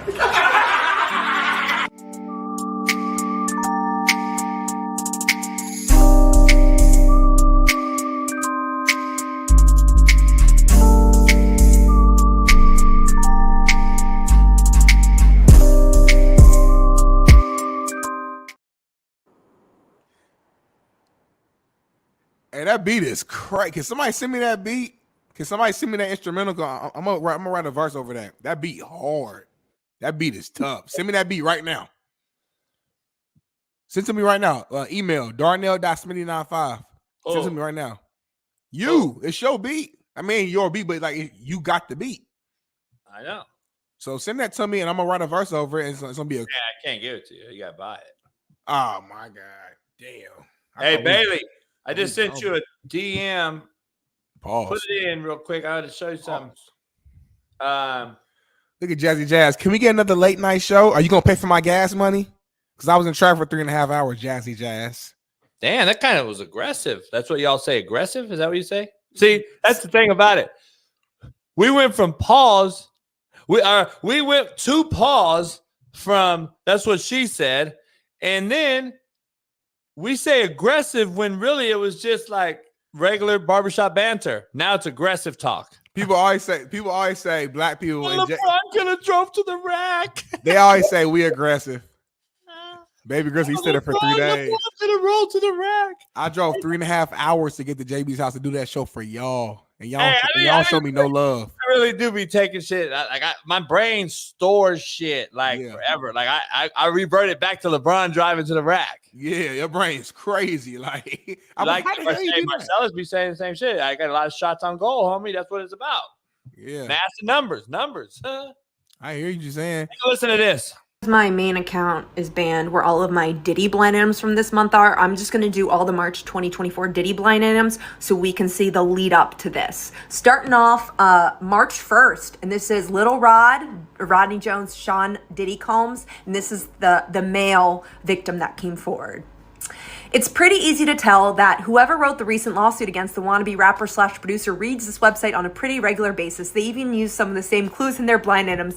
And I said before, and I'm saying again, no, that's because the blind item has been recording crimes that have been reported to them instead of the police for the past fucking 20 years. And they just corroborate the actual little crimes that, Apparently, dog, the creator's dead. Creator of Blind Item, whatever she's talking about.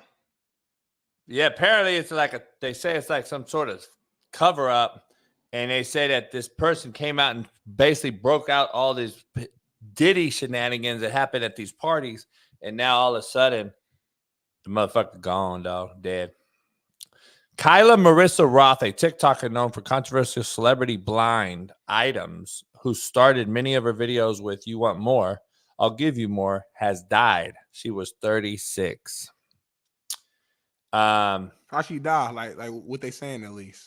Kyle's sister, because her name was Marissa Roth. Kyle's sister Lindsay announced the news Monday on Instagram, claiming the content creator died last week. We don't know what happened yet, Lindsay wrote. I know she touched so many people with her takes. It's crazy, dog. It's a crazy world, homie. You don't even know how she died, but she's been posting all this Diddy shit. Wow. So you gotta watch what you say, JB. I'm trying to tell you, like, to chill out a little bit. You be talking a little crazy on here, a little too reckless. I'm like, JB, chill. It ain't worth you. It ain't worth it. See, I'm asking for it. I want to see it. Like, these motherfuckers have. See, it's a different deal, Smitty. Different. What you saying? Hold on. What you saying? It's a different deal. I think these motherfuckers come after these weak motherfuckers. Like, it's crazy. Like, you come at me, you gotta like actually go through some hood shit. Like, there's some motherfuckers that you don't know where they are that are watching you too. Like, let's keep it real. Like, you ain't just walking up in here. Like, I want one of these celebrity motherfuckers to really think they hard. I'm really asking for it. I'm waiting for the motherfucker to block my bridge if I'm taking Ash to the vet. Just telling you. So hold on real quick, JB. You tell me, like, I'm asking Smitty for the motherfucker to rob Walmart while I'm in there. You want people to come in your crib today and try you. Yeah. That's some crazy ass shit. Now that's some white people shit. That's some white boy shit. You know what I mean? Like you want them to come to your crib and do something to you. That ain't white boy shit. Yes, it is. Why even be in that position, JB? Ain't nothing but bad results coming from that. Either option A, they get you, and there's no more JB. Option B, you get them, and I think you stay out of jail, but I don't know. The rules out here are so weird. I don't even know. Motherfuckers can take over your house now, and it's their house. So I don't even know what the rules would be if you. Did you hear Gordon Ramsay got his shit snatched by squatters, homie? And Gordon Ramsay. Yes, Gordon Ramsay got his $16 million restaurant taken over by fucking squatters, and they can't get him out. Hold on, they're taking over restaurants now? Hell no, JB. But you good though, Smitty. Keep letting these motherfuckers do what they do. Keep letting women coach football. Oh my God, Lord Jesus! I don't know how this guy's brain does what it does. Like, we went from Gordon Ramsay. I'm not even gonna yell. We went from Gordon Ramsay getting his restaurant taken over by squatters, and then somehow JB took that, flipped it, and reversed it, and now he's saying that's connected to women coaching football. Lord God, I don't know what you've done with your child, but we just T's and P's for him, prayers for him, thoughts, everything for him. What happened? Baby girl says stop. What did I do? And she means it too, because I could tell by the way she said it, her voice, like that East Coast stop. She had her tongue rolled a little bit when she said it. I can't do that, but that's what she means that. Eddie. Hey, what happened to let people call in though? We gotta get that shit back set up. I fucking had to take over the show and shit. You go on vacation and do all this shit. I gotta fucking run the show. So like, fuck vacation. Your ass was like, speaking of vacation, I am actually off. So I want to tell you, I'm gonna say this live on the show. So May 2nd, which is a Thursday. So May 2nd and May 3rd, I will not be on the show. I am flying out to Florida, to Tampa. I got my homeboy. I'm in his wedding. One of my close friends getting married in Clearwater. So the 2nd and 3rd, which is a Thursday and a Friday, I will not be on the show. You're going to find somebody who can. You might have found 2 people to replace me because that's the type of energy I bring to the show. So it's funny. I just got $200,000 to give you for the live show that starts on May 1st. You're gonna. So if you don't want that, then fuck it. Go ahead. Okay, here's what it is. And then May 16th through the 21st. Poll question: if Smitty turned down 200 racks in cash to go to Florida for a wedding that's going to cost him? Poll question: drop it. No, right now. I would take the money and then I would still go. You can't go. I'd Hamas you. May 16th through the 21st, I'm gonna be in Mexico. So I'll send these dates to you. But it's a Thursday, Friday, Monday, Tuesday. I'm gonna be gone. I would literally Hamas you if I took the money and left. Debbie, listen, you've been out the hood too long. Like you don't have that in your heart no more. Your mentality's still kind of slightly hood, but your heart, like you're not living in those conditions.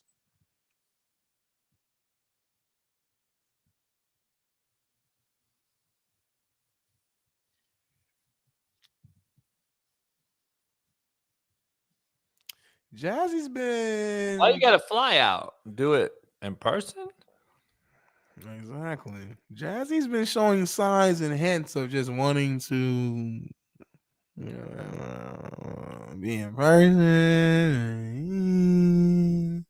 I took my shirt off that last episode. When we was in person, I saw some comments in here. I don't know. Jazz is an interesting character. I'm going to keep it at that. She's an interesting character. Shout out to Jeff Nadu, man, for sending us some money, man. Jeff Nadu, big money. I will be seeing Jason Brown in May, driving out across the country. Let me know, Jeff. Text me right now the exact dates that you're coming out so we can plan accordingly so I can meet you in person. We can do the live show in person. You'll be in Florida. Oh, that's crazy. Wow, Jeff. Why don't you come to next week? I'm glad AE just is like a national like saying now. Like, motherfucker hit me up. I see Instagram shit just AE, like AE's a real thing now. We gotta get a t-shirt. No, I'm gonna say get some shirts made of an ass and just get I love AEs. But the AE should make like the shape of an ass, kind of. Gotta make a logo. I don't know what happened to this show. Can we get some Team Smitty, some Team JB shirts, and just like compete and let's see like at the end of the month which shirt sells more, and then whoever loses has to do some type of punishment or something live on the show. Like Team JB, Team Smitty, all our fans will support whoever side they want to pick. And let's say at the end of the month, let's say JB sells 200 shirts. I only sell 100 shirts. I have to do something, whatever that agreement is. I think that'd be a cool little challenge we could do going into the summer. You know what I mean? See who really get the most love. I know who's gonna win, but it'd still be fun to do it. Coach JB, let me call in, please. He begging. I didn't want to like give him a chance. Like he thinks the co-host is just calling in. Like I don't think he realizes even what's happening right now. He don't know what's going on. Hey, real quick though, your generation. I think I called it on this show. It's crazy, but what do I know? Apparently, though, this cat's upset again. Okay, give me your excuse for him. Go ahead, go. Nah, ain't no excuse. Ain't no excuse. They need to win this year. That's all I'm gonna say. That they're not gonna win. No, I know they're not, but they need to for it to make sense. Season. Remember on this show, I gotta get receipts, Bailey. Remember, I think Smitty was like, "Oh, it's a wrap. This is the most loaded team." Really? I think they're shitty. I said they're gonna be shitty. It's crazy how I'm getting right on this. Shitty. Addition by subtraction is a real thing. No, they're still gonna be in the Eastern Conference Finals. They're garbage. It's just the problem is they really are. Boston is the shit this year. That's the problem. Guess why? Because they took their on the ball defender, and they have now what Milwaukee just won a championship with. And they got a foreigner in Porzingis who you don't like, who you think made the league soft, who's a bucket getter, who stretches the floor, who rebounds, who does everything they need. Oh, probably get hurt. That's why. And Tatum is more of a leader, more experienced. Brown probably get hurt first that, game. All that. The Euro probably get hurt first game. So look, let me break down. You a hater. So you add Dame Lillard, who wanted to go to Miami. Here's the thing, dog. Don't do the crime if you don't want to do the time. Don't leave Portland in, dog. Don't leave Portland in. I don't feel sorry. I hate these feel sorry ass posts. I don't feel sorry for $100 million man. I don't still feel sorry for a dude that's made it because you're a 1%er. You deserve to make that money, Dame Lillard. You've earned it. You made the money. You're a 1%er. But it is what it is, dog. You made it. Own it. Take it. And now guess what? I don't feel sorry for you. You're already deserving of the money. You deserve the money. You made it. 1%er. I don't care if you play in Africa, Japan, China, or fucking Milwaukee. I don't feel sorry for you. Now, quit posting this shit. I don't want to hear about your sorry. My family's fucked up. Listen, I don't care. You're in Milwaukee. It is what it is. Guess what Giannis did? He won a ring without you in Milwaukee. You have yet to win one. Now you're going to be that Kevin Durant seeker of championships. You're going to be that LeBron James. I'm going to just keep going to different teams because it's some excuse. Now it's the weather. Now it's gloomy. Now there's not enough brothers up there. Milwaukee, black as hell. I don't know what y'all talking about. Latrell Sprewell from Milwaukee, my homeboy. I'm trying to figure out what's going to make him happy. How about you just make an excuse and say, I just don't have that championship DNA. I'm just not that guy. Because at the end of the day, dog, you could be a great scorer, but unless you play defense in both sides of the basketball, a lot of guys that don't play both ways. I'm thinking right now as I speak. I'm actually thinking as I speak it out. That's how talented I am. I'm thinking, I'm going back. Why? I'm talking to Smitty. I'm talking about it, but my mind's going. And I'm like, damn, Kobe was a 2-time on-the-ball defender and all-time scorer. LeBron, on-the-ball defender, all-time scorer. Steph and Clay defended like crazy. One of the best defenders on the ball ever. I'm looking back at all you. Jordan. I'm looking back at all Isaiah Thomas. Go back to Steph though. Would you? No, but they had an on-the-ball defender. Draymond Green, Klay Thompson. That team was defensive. Giannis is an on-ball defender. That team was defensive oriented. Dog. Dame Lillard don't play a lick of defense. Giannis is the on-ball defender. Never has. Giannis is the on-ball defender. No, you have to have multiple, Smitty. Have to have multiple. They got rid of Holiday, brought in a score, and they literally have lost. But shit. I think we're making it real simple, like that. That's the only thing. That's the only difference. We got to throw some shots at Doc Rivers and just the coaching situation that's going on over there as well. Doc Rivers. Time out. Where's the whistle? Where's my whistle? Can I stop you before we get started? Because I want you to make your take. I want you to make your take, but there's no way that you can sit here and put it on a coach who we can both agree is overrated. Overrated. Okay, but we can't sit here and put it on a man who they gave the job to in the middle of the season after firing a dude, after firing another dude who just won a championship. Is that movie? Yeah. Have you ever seen Tropical Thunder? Oh, I haven't seen it. No, I know the movie. I just never seen it. You know what? I might have seen it once, but it was like it was a long time ago. I don't remember that line. Says he's all culture and all this old shit. This motherfucker had never seen Tropical Thunder when a white dude played a black dude. I know. He was shooting the free throws underhand and all that. Whatever. Huh? No, man, not Tropical, not the basketball movie. The Ben Stiller movie, man. With Robert Downey played a brother. Oh, my fault. Yeah, I haven't seen this. Tropic Thunder, not Tropical, whatever. Well, you said Tropical. That's why you threw me off. Will Ferrell movie. Come on. I haven't seen Tropic Thunder. I'm sorry. You're thinking of Semi-Pro. Yeah. I don't know why that came in. I haven't seen Tropical or Tropic Thunder. Okay. I'm sorry. Anyway, you know, I lost my black card. Why you apologize for who you are? That's who you are. You don't know nothing. I'm sorry, bro. I don't know shit. I'm not really black. I lost my black card. I ain't watched shit. Oh, look. I don't know about the 80s and the 90s. I can't speak anything. Give me my list of shit I can't do. I can't put oil in the car. I can't fucking. According to that one dude on YouTube that just makes only shows about me. Yeah. That motherfucker, and it's crazy though. On his show, they say that without Dion, we wouldn't have a show. And this motherfucker makes his whole show about me. Is he still doing it? Like, is he still actively? Yeah, that's what somebody told me. I don't care. I don't watch it. But back to Doc Rivers. Moving on amicably. This guy got a job, Smitty, in the middle of a season when you just fired a dude, and then you just fired another dude that won a championship. Don't you look at the organization at some point and say, hey, we got rid of our Holiday. We brought in Dame Lillard, who plays no defense, to go along with our other guys that we don't play defense with. And then I'm going to hire a guy in the middle of the season, and we're going to put it on that guy, Doc Rivers? I don't agree. I think he's in a horrible trick bag, and I would not have took the job, because if he wants to coach again, or he said, I'm just going to do this shit, I don't care, I'm going back in the booth. I don't know his contract deal, but he was in the booth. Literally was in the booth calling games and goes to the coach. Unless he's going back to that and just as a fix, or if he's trying to coach long-term and take the Laker job or take whatever job comes open, he's ruining himself even further, isn't he? Yeah, nah, it is true. Like, you know, I think because now it's like, how do you hire Doc after this?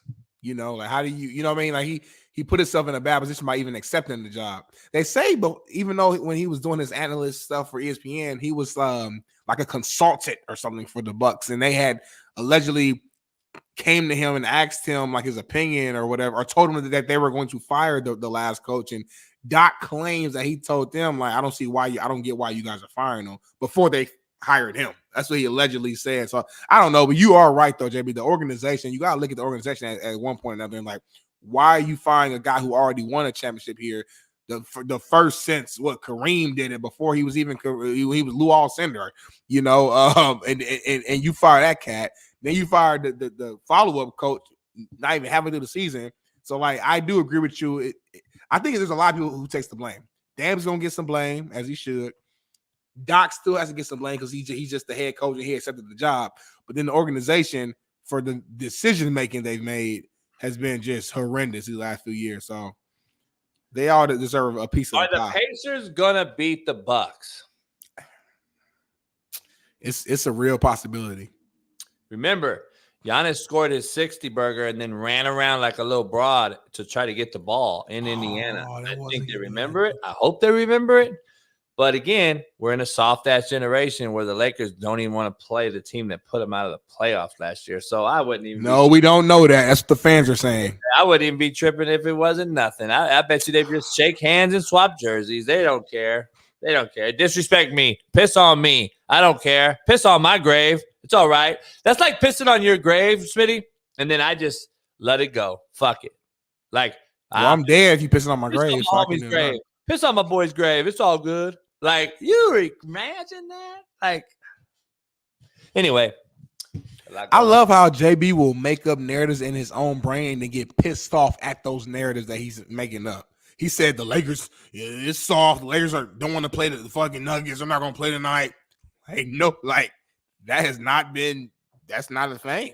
The media is talking about it. Dog? What's happening in the world? Like, society has become upside down. It's flipped upside down.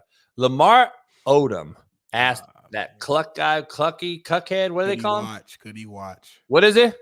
Something like that. Cuckwad or cuck. A cuck. I think it's just a cuck. He asked him if he could watch him fuck Layla the plug. I got seen today at 5.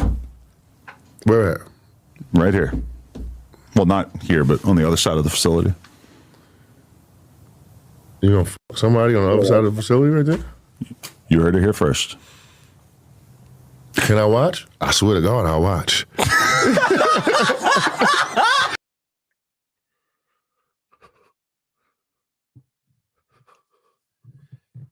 What's happening in society, man? Like, I swear to God, I'll watch. He was so adamant. Like, what was the point? He was like, I swear to God, I'll watch. Like, what's the point at? But listen, though, Lamar Odom, we love him as a Laker and what he helped us do to get those championships. But off the court, I mean, we know like Lamar almost died. You know, like we know what he was doing. We know he was at the quote unquote whorehouses and like he was on brothel. We call them brothels on this show. I'm sorry. I'm so sorry. I couldn't remember the name. Please. We don't cuss and we don't do a lot of things. Yeah, remove that, man. Cut that off. We call them brothels. At the brothels and I mean, we say made up humans, many on this show. So we know that though.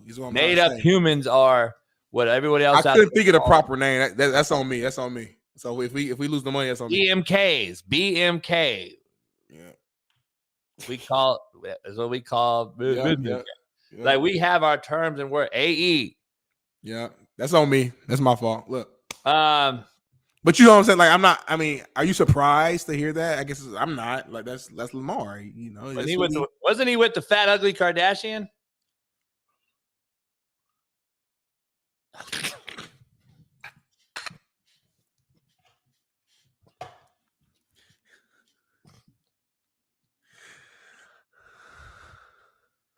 I didn't mean to say it like that, I guess, but I mean, isn't that truthful? You know, everybody was hitting her up and saying.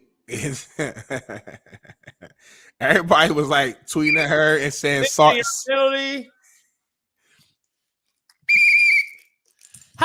How is she bad now, JB? How do you go from fucking Surgery. 280?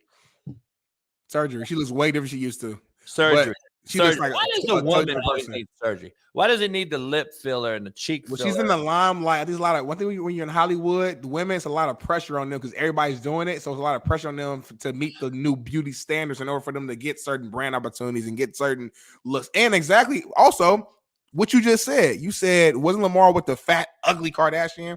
She was hearing it a lot. So she changed that. That's to what not it be is. the Go work fat, out. ugly one. So, I mean, we Own say that that. shit.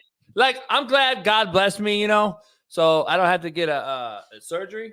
You need a surgery. But what if I had to get a penis enlargement? Can I do that? Yeah. No, it's not real. Yes, it is. Now listen, there's no way that's a real thing. Yes, it is. And It's not a real thing. Maybe it's some fake hoax. It's not a real thing. penis enlargement, you can get a 6-pack. That's a real thing. No, I'm dead ass serious. You can get a 6-pack right now, like on top of your fat ass stomach. You can get a 6-pack over the top of that right now, today. I'm not ashamed. See, if I go, I'm juicing again. If I go out, jump rope and do some shit and lean, I can lose 30, 40 pounds, and I still got an athletic shape though. See, I can lose a few titties, like a little bit of sag on the titty, and I can lose the gut because I'm not a beer belly, fat, wobble body. I'm just like super out of shape. Do it right now, then. But I'm athletic though. See, lose 30 pounds right now. Huh? Lose 30 pounds right now. Do it right. Start today. Would you hit OJ's daughter? So I got my Bible thing. It says Lamentations 3:22-23. The faithful love of the Lord never ends. His mercies never cease. Great is his faithfulness. His mercies begin afresh each morning. It's my daily devotion. Shout out to the Bible app. What they got to do with my question? Huh? My question was, would you smash OJ's daughter? Thank you for the scripture, though. Thank you. I walk by faith, not by sight, too. But I'm fucking the shit out of OJ's daughter. I'm fucking the shit out of OJ's daughter. She's bad as hell. She always always been bad. But yeah, I'm fucking shit out of OJ's daughter. Why aren't you? Who is daughter? Well, I'm a married man, so I'm not fucking nobody but my wife. And we're not fucking, we're making love. So that's my answer, and I'm sticking by it. OJ daughter bad as fuck. You seen her? How she look? Bailey, I don't know if you can find her. OJ daughter, my homeboy Facebook friends with her. They actually been tight for years. She's been in LA scene her whole life. Lucy said, which daughter? Sydney? Nah, the other one. Is it Sydney? She not 55, homie. No, I think she is now because OJ was 76, bro, when he died. She is 55. No, not the young one. She's not older than me. She older than you, JB. Chloe OJ daughter too, though. That's what I was trying to say. I was saying everybody was hitting her up and like saying sorry for your loss when he passed. I said, y'all are crazy, bro. Did they? Yeah. It was like everybody, they were tweeting at her and everything. I said, y'all are insane, bro. Social media crazy. It is. They don't care because, again, that's why y'all snitch. Back to Charleston White's point. Y'all snitch because you made it comfortable. No, man, there's a girl. What's her name? Her last name's Simpson. They said she's 38. Nah, he has a light-skinned daughter. I know. I was just watching the documentary the other day. OJ Simpson's kids. He got a Sydney. He got a Emil. Is it Emil Simpson? Nah, she's 50-something. So it's Emil and Sydney. So it got to be Sydney then. Sydney Brooks Simpson. I think it is Sydney. Let me see. Oh, but she look a little different now. Huh? She look a little different now. If this is who you talking about. Sydney 38. Yeah, I don't think this is the one you was talking 10 about. years younger than me. I don't think this is the one you was talking about. Why not? I just don't think it is. Why you quiet? I just don't think this is the one you're talking about. See, Sydney, the young fine one, right, Mo? That's what I'm trying to figure out. Yeah, that's the one I'm trying to say. Emil used to be kind of cool. She older, but Emil looked like she kind of better than. I just posted her on this thing. I don't think she the same she used to be. Well, show me. Hey, Bailey, go to Google, right? And just type in hold on quick. Type in Sydney Brooke Simpson. SYDNEY space BROOKE and then last name Simpson. And I think you should see who's JB's falling in love with. Basically says he has it. So don't just wait, JB. Don't want you seeing nothing yet. Just wait. Here you go, JB. Just wait. Here you go. Here's the one you said who's beautiful and bad. 38 years old. This is Cindy Brooke Simpson today. This is her today. That's not the one. This is her today. That's not her today. I just saw the black one. Well, you're talking about Emil then. That's the 55-year-old. No, it's not. There's no way. How many motherfuckers he got, bro? He got 2 daughters and a son. Missing something, homie. We're missing one. We ain't missing nothing. Her siblings is Justin Ryan Simpson, that's a man. Jason Simpson, that's a man. Her sister is Emil Simpson, that's a woman who's her older sister who's 55. And then Aaron Simpson, AAREN. Who is that? That's the one who passed away as a baby in the pool, who was 2 years old, who drowned. So he only had only 2 daughters, so that's her. Did he offer 2? I mean, there's questions out there, dog. We got questions. Can't ask questions no more. Or you get canceled. Like it's called leading questions, JB. I was talking to y'all, chat. Let me talk to y'all. Let me bring y'all into something real quick. I was talking to JB and our producer, our great producer, Bailey, who's sick right now, working for y'all. Shout out to Bailey. And we have a group chat, and we just talk about certain things about the show, or just even stuff outside the show. And Bailey is like a miniature, like JB. It's like JB's molding him into like become JB, and they agree on a lot of stuff. And one thing I caught him, I said, you two are always leaning negative. I said, if an NFL player or let's say an NBA player saved a cat from a tree, y'all wouldn't say, "Oh, that was a good thing that he did." Y'all motherfuckers would say, his ass shouldn't have been saving a fucking cat. He should have been saving his NBA team from fucking losing in the play-in. Like, they will always find a way to take any situation and find a way to twist it to negative. It'd be the best thing. Chat, think of the most beautiful, best thing you could think of and drop it in the chat.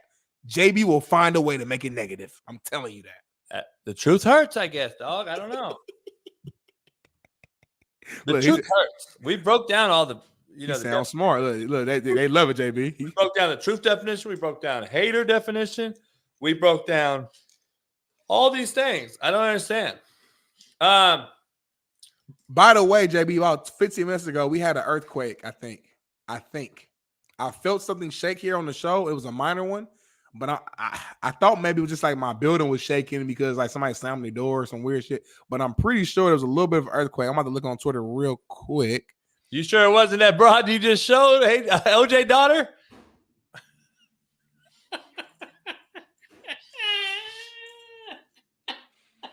That's the one who you in love with. That's the one I'm in love with. I don't even know who the fuck that's the one, motherfucker. There's only 2 of them. That's the one. You said it's not the older one, so it has to be her. There's no other option. I'm telling you, we're missing one. No, she looks different now, Jason. She looks different now. Yesterday with a Louis Vuitton purse. No, you did not see her talking yesterday. Because I have the before and after picture right here, so I see what you thought you saw. I can't wait for tomorrow's show with Matt because 6 players entered the portal at Colorado. One of the left tackles, I think, is Matt's guy from Washington. Entered the portal. Okay. You go on Twitter and go to earthquake, it pops right up.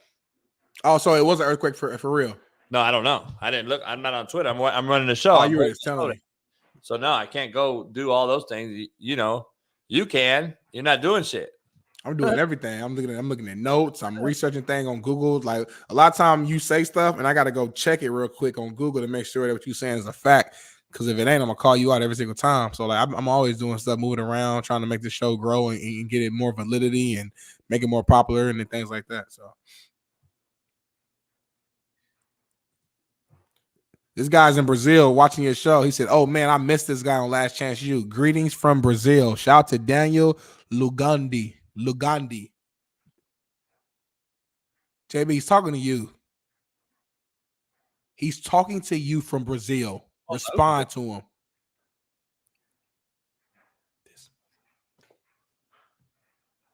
You looking at an ass? What is this dude staring at?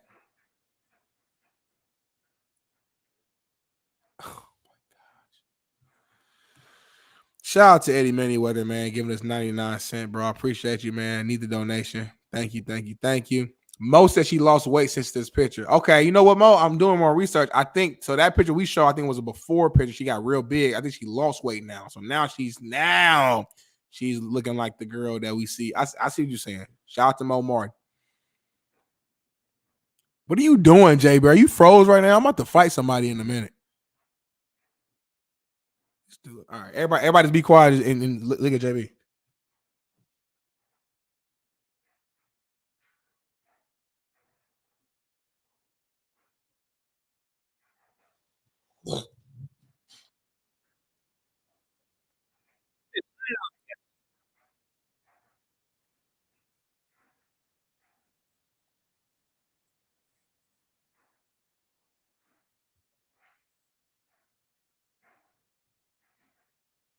Somebody's lying on me.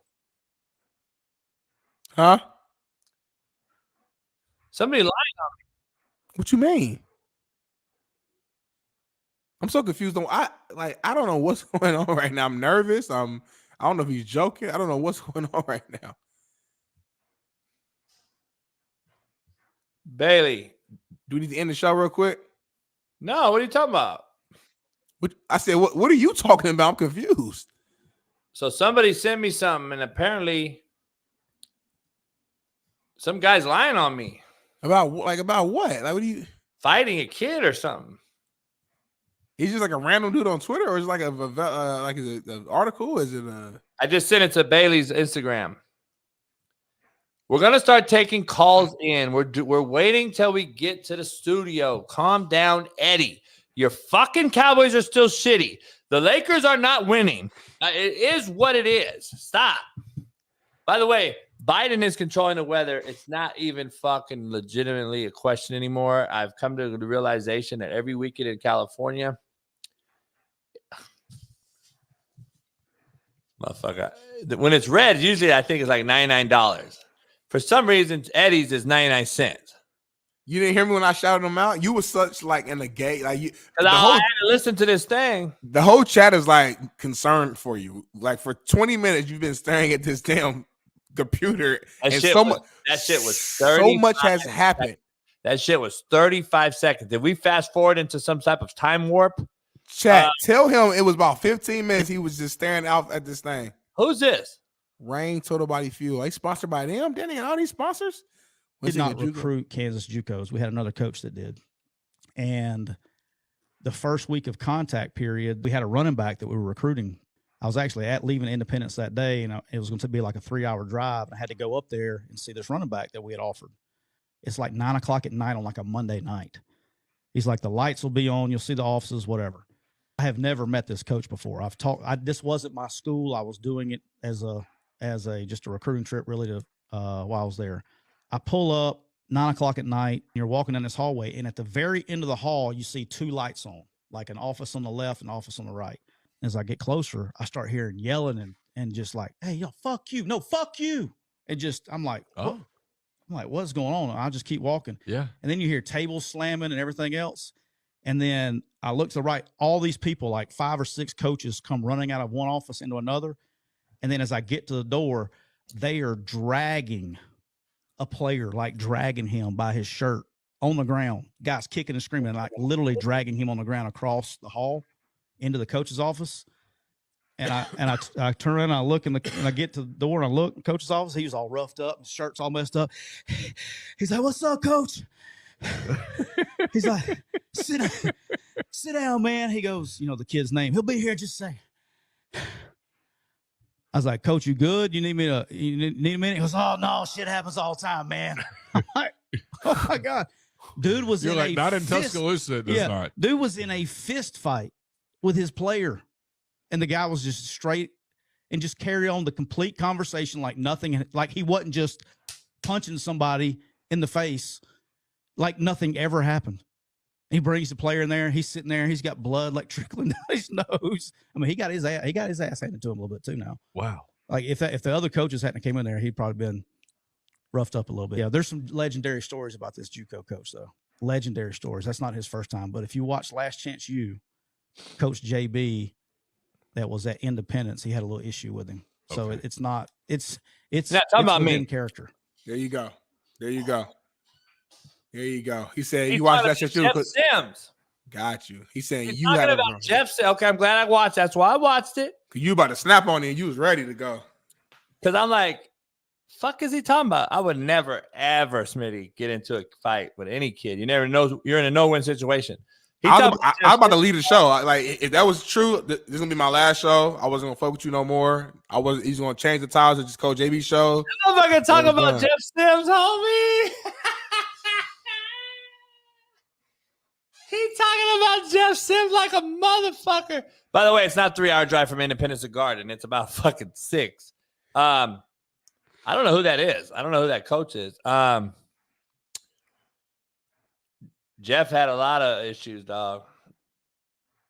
Jeff had a lot of issues. God damn. Is that the coach that you got into it with? That beat you? Okay, got you.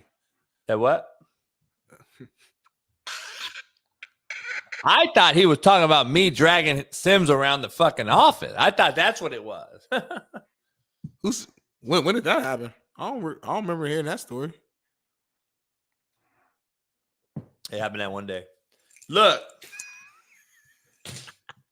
I heard some other stuff. Hell yeah, hell no. We haven't done white people shit, black people shit. Hell yeah, hell no. We haven't done any segment all 2024. It's gone total shit. I don't get it. And you know why? Because you said it, so you came backpedal. You said you do everything. You said you run the show. You said you're the producer. So if that's the case, you take all the credit. You got to also take the blame in us not doing hell yeah, hell no, not doing real talk jaw jacking. People all don't that listen. shit. Full on proof. People don't listen. What does it say, Smitty? Was it for sure Jeff or another in the same league? The guy just said, if you watch Last Chance U, Coach JB got into it with him. Who the fuck else is it? God, some of you just don't listen, dog. Like, they're ready to type right away. Like, Smitty, you could be typing, and these motherfuckers are typing already to answer your shit before you even say anything. Right. Hell yeah, hell nah. Brought to you by Winnable. Winnable.com/slappicks. You can become a member right now. First down segment and our first down plan, which Smitty is lowering the prices for a promo. You can get in there right now and get all our cappers picks tonight. Playing the West, playing Lakers, Warriors. Who wins? I'm picking, gotta go to Winnables and get to find out. Plus, we got an NBA capper in there picking as well. Brandon Lang will be on the show. Jeff Nadu's already in there. Matt. We got a lot of people talking that Me. talk. But hell yeah, hell nah, Smitty. Brought to you by Winnable. The UFC 300 was overrated. Hell yeah, no. hell nah. Hell no. I loved it. I actually went to a bar and watched everything from the prelims all the way to the last fight.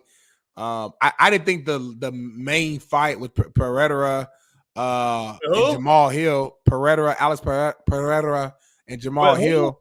Alex Pereira and Jamal Hill. I didn't think that was the best fight of the night, but it's still Jamal Hill. But it ended still in a TKO. So I mean, that's what you want to see. It was legendary. It was motherfuckers getting choked out and bouncing back. We saw Max Holloway, him and my man go toe to toe. He gets one of the nastiest knockouts we've ever seen. Like, come on, bro. This stuff was phenomenal. Okay, first of all, I've never heard of any one of those players. Well, that don't mean it loses its value because you haven't heard it. I don't know any of them, so I don't know any of them. So I didn't watch it. I don't care to watch. I don't know any of them. Eddie, send me 99 more of those so we can get $99. Send it right now. 99 in a row right now, and I'll let you call in. 99 cents, and then I'll call you, and we can call in. I can't answer the question, so I don't know. It's all good. Hell yeah, hell nah. The NBA play-in is killing the NBA from a true fan's perspective. Listen to the question, Smitty, before you just fucking go. The NBA play-in is killing the NBA from a true fans' perspective, not a conglomerate corporate media perspective, not filling the stands with corporate media sponsors. True fans' perspective, the NBA is being killed. Hell yeah, hell nah. Hell no. There's nothing wrong with you adding some competitive games before the playoffs start. Like, it's not even like I say hell yeah all day long. You know what's funny? It's killing the NBA. The NBA put out a fucking stat yesterday. Listen to this. Eddie, that's 3. Listen to this. They said they sold out at all-time high arenas. And I'm looking at it, and it looks like to me that the fans, all I see is bitching and moaning about can't take their family to a game. So how are they selling out arenas and their families can't go to the game? Corporate sponsors are selling out your arenas, and you're lying to the media. You're lying to the public. You're lying to the true fans. I don't know anybody going to games. They can't afford it. You're lying, Adam Silver, you weirdo-looking fuck. Let's move on. Hell yeah, hell nah. Interesting one right here, Smitty, and I need you to take your time and don't just judge hastily and answer hastily. I need you to really do an evaluation on this. Think about this question. Hell yeah, hell nah. Tiger Woods needs to stop playing golf and help his kid. Hell yeah, hell nah.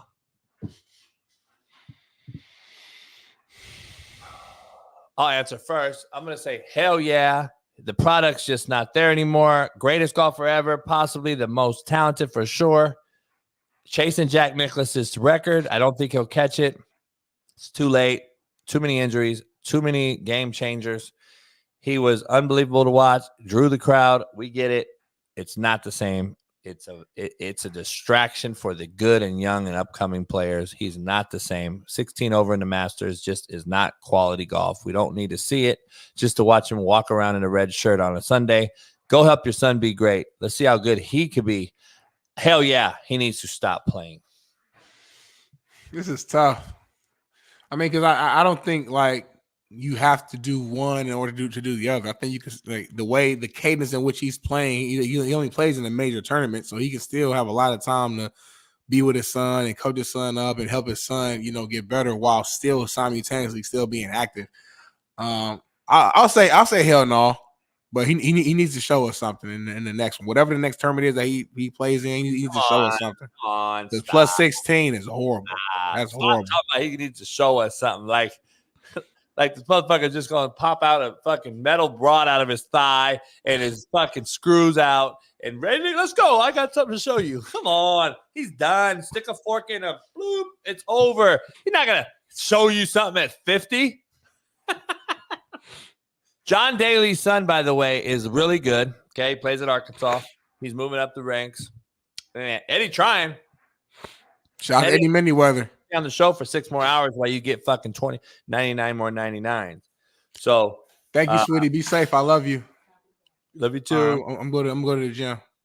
My wife just moved my car. We got a tandem parking, so a lot of times I be having to jump off the show to move my car, but she saw that we were still going past 9, so she went downstairs, moved my car, moved her car back, moved my car back in front, and then moved her car at the end. Man, shout out to her and shout out to Eddie Manyweather, man, sending out more. Like, he just keeps sending the money. You tell that story about the car parking deal and your wife every show. You know that almost every. I think pretty much every show you mention it. Yeah, I'm gonna keep saying it. Shout out to you. Just like you keep saying that women shouldn't coach in fucking men's sports every single show. When you stop saying that, I'm gonna stop saying my story. Shout out to you. Staying on business. We getting a lot of money right now because I think Eddie started like a trend. Shout out to Eddie. You talk all that shit. I mean, $7 from Eddie over an hour. $7. Hey, that's 7 more than what we had. I'm from the hood, JB. I take what I can get. I flip it and double it and triple it and flip it and make that more. Turn 4 into mo and mo into mo. Like, so shout out to Eddie for he didn't have to send us nothing. So shout out to Eddie. I hate to show young brothers get in trouble, man, on this show. Why'd you show it then? Why'd you pull it up then? The show over. We didn't have to pull the shit up at all. It's 9:05. We've done what we promised our fans. You didn't have to bring it up. Why'd you bring it up? Cause Eddie's still dropping money, dog. You know what I'm talking about? Oh, I hate to do this. Like he just had Rashid Rice is fucking Tom Brady, the biggest name in sport. We just had to I don't want to do it, but fuck, fans are begging for it. Andy Reid came out, a white dude. Andy Reid came out and said, What? He basically said, like, he'll be at camp. He gonna be expected to be here. I mean, it is what it is, dog. I mean, look, somebody's gonna talk about him today. Somebody talking about Rashid Rice. Why not the first morning show live on Planet Earth? Yeah, because we run our ship the way we want to run it. We talk about what we want to talk about. What the sad part is, it's another young brother ruining his fucking life. Of Like, course. why do we continue to see this? It's so bad. His circle is just the circles is what we got to start helping each other out with. Get a better circle around you, dog. Quit allowing these youngsters to do dumb shit. So tired of seeing it, Tommy. I agree. Colorado, hell yeah, hell no. Losing 6 players to the portal. Big deal? Hell yeah, hell no. Hell no. Can't Lost lose 6, they'll bring in 7. Like, yeah, but you can't lose linemen in a place that's lateral. How do you bring in line? I would be sick to my stomach. I got to bring in linemen in May. Yeah, so I just missed spring ball. I got to reteach in June. It would be unbelievable to start all over and reteach every fucking week in college football. Do they not understand that this is not good for the sport? I don't get it. Baby, this is what it is, man. Take away all the money. Take away all the. Let's not even bitch and moan about transfer portal. None of that. Just the bottom line fact. Do they realize that this method, the way it's going, is just not good for college sports? Like, it's just not good, dog. Reteaching new ideologies and philosophies to young men, Smitty, create hard heads and injuries. And why are we seeing hard heads and injuries at an all-time high? What's hard head means? The drunk driving, the crashing, the dumb shit, the deaths, or the unwarranted deaths that we see, unfortunately. What's the injuries happening?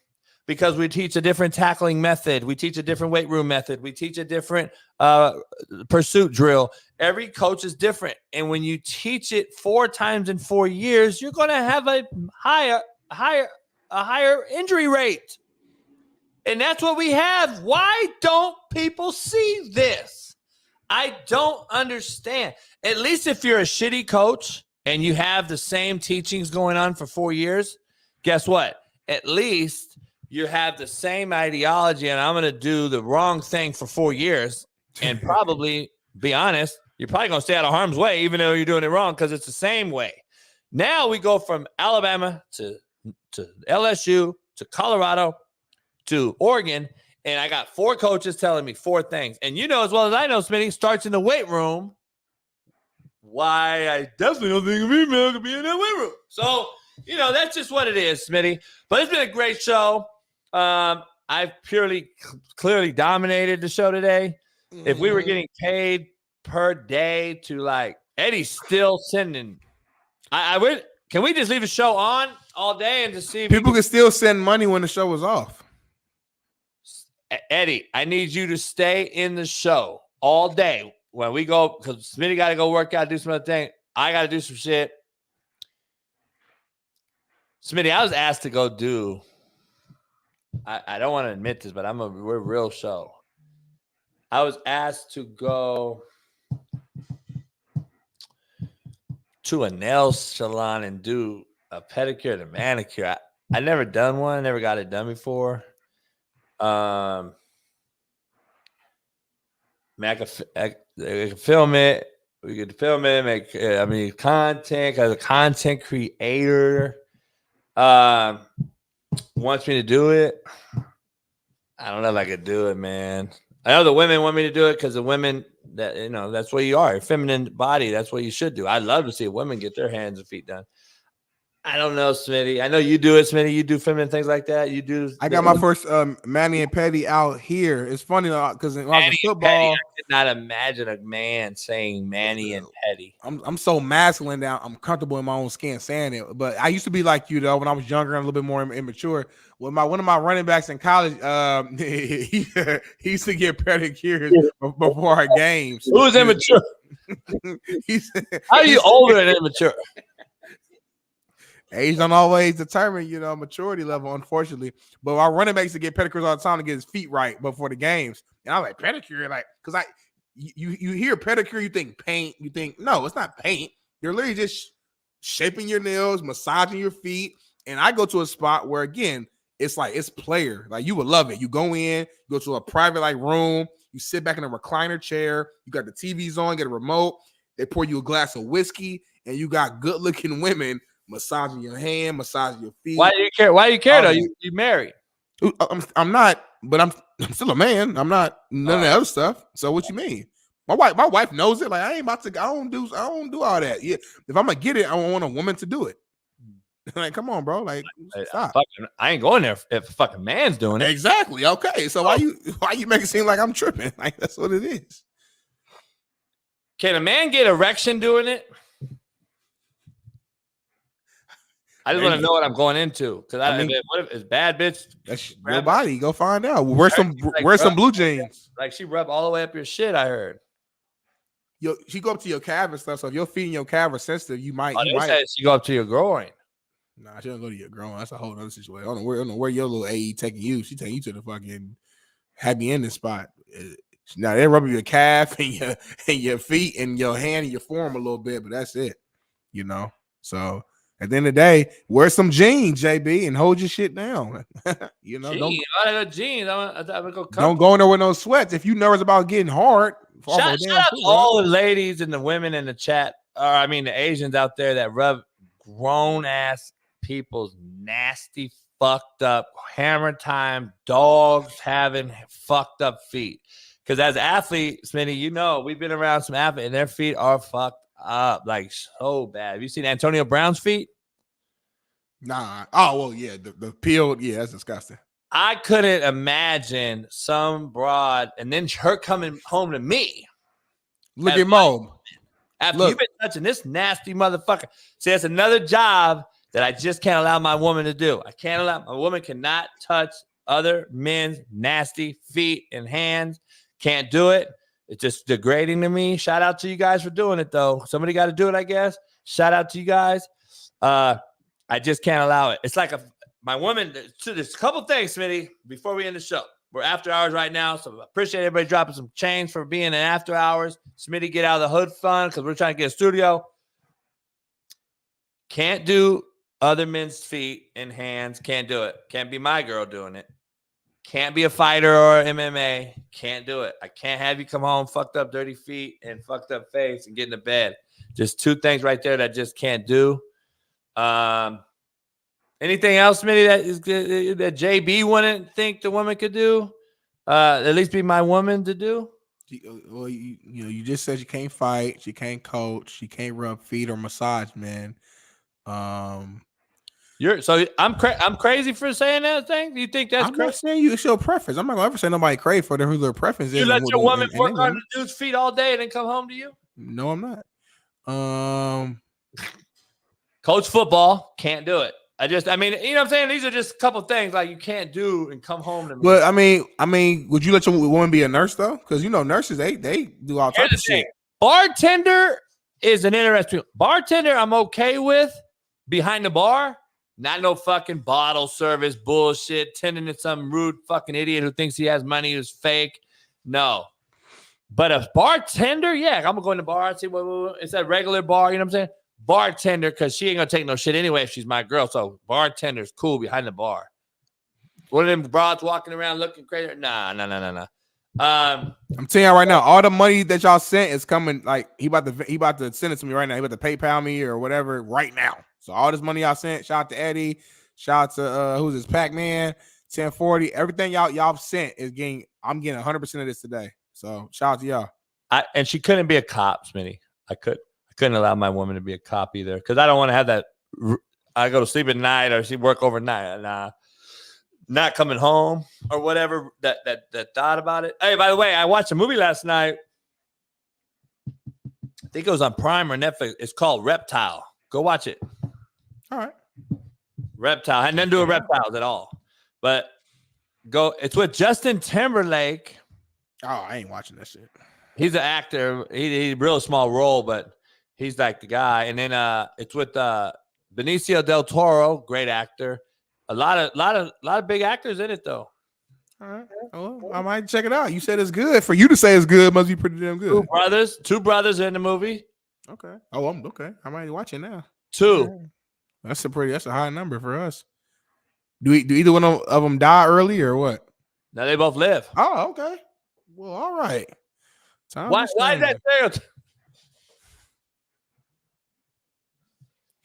Why is a rapper got to be an actor in the movie, and then why, if he's a black rapper actor, he get killed early? Bro, everything matters, bro. Every propaganda, bro. That's why I was talking to Jeff yesterday. It's like I would need a full show to really dive into this shit, man.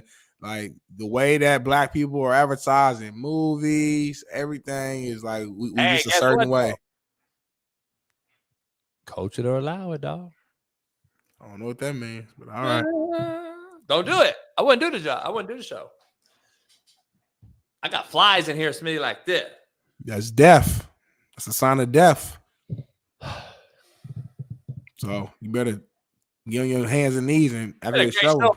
It's Tuesday. It's only Tuesday. Already banged out. We got 4,200 people in here right now. Shout out to everybody on Twitter, Facebook, TikTok. Banned me earlier in the show again. But hey, Rumble. I don't know how many we got on Rumble. But head on over. Head on over. Middleton right now. Become a member of our First Down package. We're gonna have some picks, lock picks in there, and plus, Max Hess was our first member, man, and he's a bettor as well. Max gonna be joining us and talk betting on the show. We're gonna bring Max on the show once a week or something. That's our new thing. We're gonna try to get Max on the show. Did you send Max his hoodie yet? Send him his hoodie if you haven't done it yet. Do that shit today. Derek does it. Motherfucker. I ain't seen Derek in 7 months. Max, we got you, bro. I'm gonna stay on his ass. Make sure you get your hoodie. We're not gonna be promising hoodies no more. And while I'm on the show, and we ain't getting them that shit. Send Max his hoodie. He said you were a large, right? He said you want a large. Send him his hoodie. Derek don't even like you no more. He ain't changed the number and everything. I ain't seen Derek. I never even heard it. I ain't talked to Derek. He don't like you no more. Derek just left. Yeah, he don't like you, bro. He making money in real estate right now. Derek just left though. He's a millionaire. Derek just left though. Joel don't rock with you no more. Like it's really us and Bailey. That's it. I thought Joel. Joel don't like you no more. Ethan left. No, Joel right knows. I talked to Joel yesterday. He said he don't like you no more. I'm telling you the update. I talked to Joel yesterday. How do you? I talked to Joel yesterday after you talked to Joel yesterday. Yeah, I talk to Joel all the time because we got a new thing right now where we're not doing a thumbnail. So Joel's just chilling right now. I've been paying him for the Porsche though. So how about that? He getting his money. Oh, have you? Yeah, because I'm a real one. Porsche? Because I'm a real one. Make sure y'all go to the Porsche podcast and subscribe right now. We got a big time guest. We got Doug Williams' daughter hopping on the show this week. You said what? You got Joel doing the porch? Recently I tested them out to see if it would help, and it's been helping my show a little bit. My show different than this show, so it actually helps with our show. Yours is pro-black show. Pro-black, and it's more like anti-white. It is more storytelling and also more like pop culture type of topic. So complete different show. You know what I mean? Same Smitty. Black people shit. Yeah. It's black people. It's as black as possible. It's black. I see clips. I watch clips. I see all your shorts. It's black people shit. Thanks for support. I appreciate that, JB. It means a lot. It's actually probably racist. I mean, it's the only way. I mean, shit. On this show, I get all the white shit get thrown at me, so I gotta throw it back. You got D Jones' attention. That motherfucker pro-black guy. That motherfucker Jeff Nadu yesterday was saying. He said, "And there's a group of you motherfuckers who wanted to to fund the police. You know who you are." D. Jones said, "Just say black people. Why you bringing up race? Motherfucker, you know what you just said, Jeff. Don't try to flip it and reverse it. And see, I don't agree with that. I don't think he meant that. Because people don't know people. Knowing Jeff, he meant you motherfuckers because we've had talks. So he meant you motherfuckers, meaning mostly, to be honest, left, politically left people. That's what he meant. I'm gonna be honest. I truly do. I wouldn't defend no bullshit. I'm not saying Jeff is my guy. I'm saying Jeff followed up and actually told Dion. He said, let's be real. He said it is mostly black people. That's what he said. He didn't say just black people wanted to defund the police. He was saying because there's a lot of white ladies and Karens wanted to defund the police. So I love the white folks sticking together on this show. I actually play it both ways. I play gray area. I'm a chameleon. I play gray area. So I can't get hit by either side. Yeah, I say don't be lukewarm. Don't be lukewarm. It says that in the Bible. So you need to pick a side. Either you hot or you cold. Yeah, but that's what I can't get you to do. Be hot or cold. I can't get you to do that though. Well, I'm hot or cold on a lot of stuff, but there's certain stuff that I'm not fucking boo-boo the fool. Motherfucker, come here. Tell me about Skip Bayless. No, motherfucker, I'm not. Like, what the hell? JB is wild, y'all. We'll have a full rundown, and then out of nowhere, he'll be like, what do you think about this? And put a fucking picture of people I work with, and then, like, really want me to respond to that. Like, what the hell? I don't do that. I'm gonna be with him in an hour and shit. 20 minutes over, man. Pound the like button. We should have 4,000 likes. Tomorrow's show gonna be 20 minutes shorter. We got 4,000 likes we should have in here right now, but you don't pound the like. You can't pound the like. It doesn't break the algorithm. We won't crack the code. All you gotta do is pound the like. Boop, and you can't do it. By the way, before we go, man, breaking news, man. One hell of a career for an all-time great. Blake Griffin just announced his retirement. Shout out to Blake Griffin, one of the greatest dunkers of all time. Had about a 4-year stint where he was like one of the top players in the league. Lob City was a real thing. Kind of put the Clippers back on the map. Is he still playing? He announced his retirement. He's been on the bench, I think, for the Brooklyn. I don't know. Yeah, he was on the bench. I don't know if it was the Nets or what was his latest team. So he just retired. Who cares? Baby girl, bye. Hey, who cares? Out to Eddie for the lunch, man. JB, send me that money real quick so I can eat. Pac-Man. Who cares if Blake Griffin retired? Pac-Man, if you go to Winnable first, and then you'll get the workout routine. Winnable gonna have all our bets. We might even throw some other stuff on there too, but you gotta go to Winnable to really find out. Shout out to everybody on there. Blake Griffin retired. We got like 250 of y'all already subscribed today. Y'all keep doing that. Y'all keep doing your thing. We need 10 more subscribers. Over a car in a All-Star game. What else did he do? God damn. I'm about to leave, y'all. All right, then, man. Y'all have a good one. JB, you can stay on. Appreciate you, Eddie Manyweather, man. I love y'all, man. Blake Griffin is like Caitlin Clark. Who cares? I don't know. This show's forever ending. Smitty's gone, and we got a new co-host, and it is Bailey. What up, Bailey is our new co-host. He answers doorbells. He does what we're supposed to do. And Smitty will be a co-host and a guest. He will be a guest moving forward. Hey, we're out of here. We'll see you tomorrow on this show. Appreciate everybody. D and Bailey girls, if you want to holler at them. If not, forever hold your peace. Peace. Issues get pressed so fast it don't get sacked like bags and baggage. Smitty and Jason Brown, killed it, yeah, it's a rap. We what the game's been missing. We switch.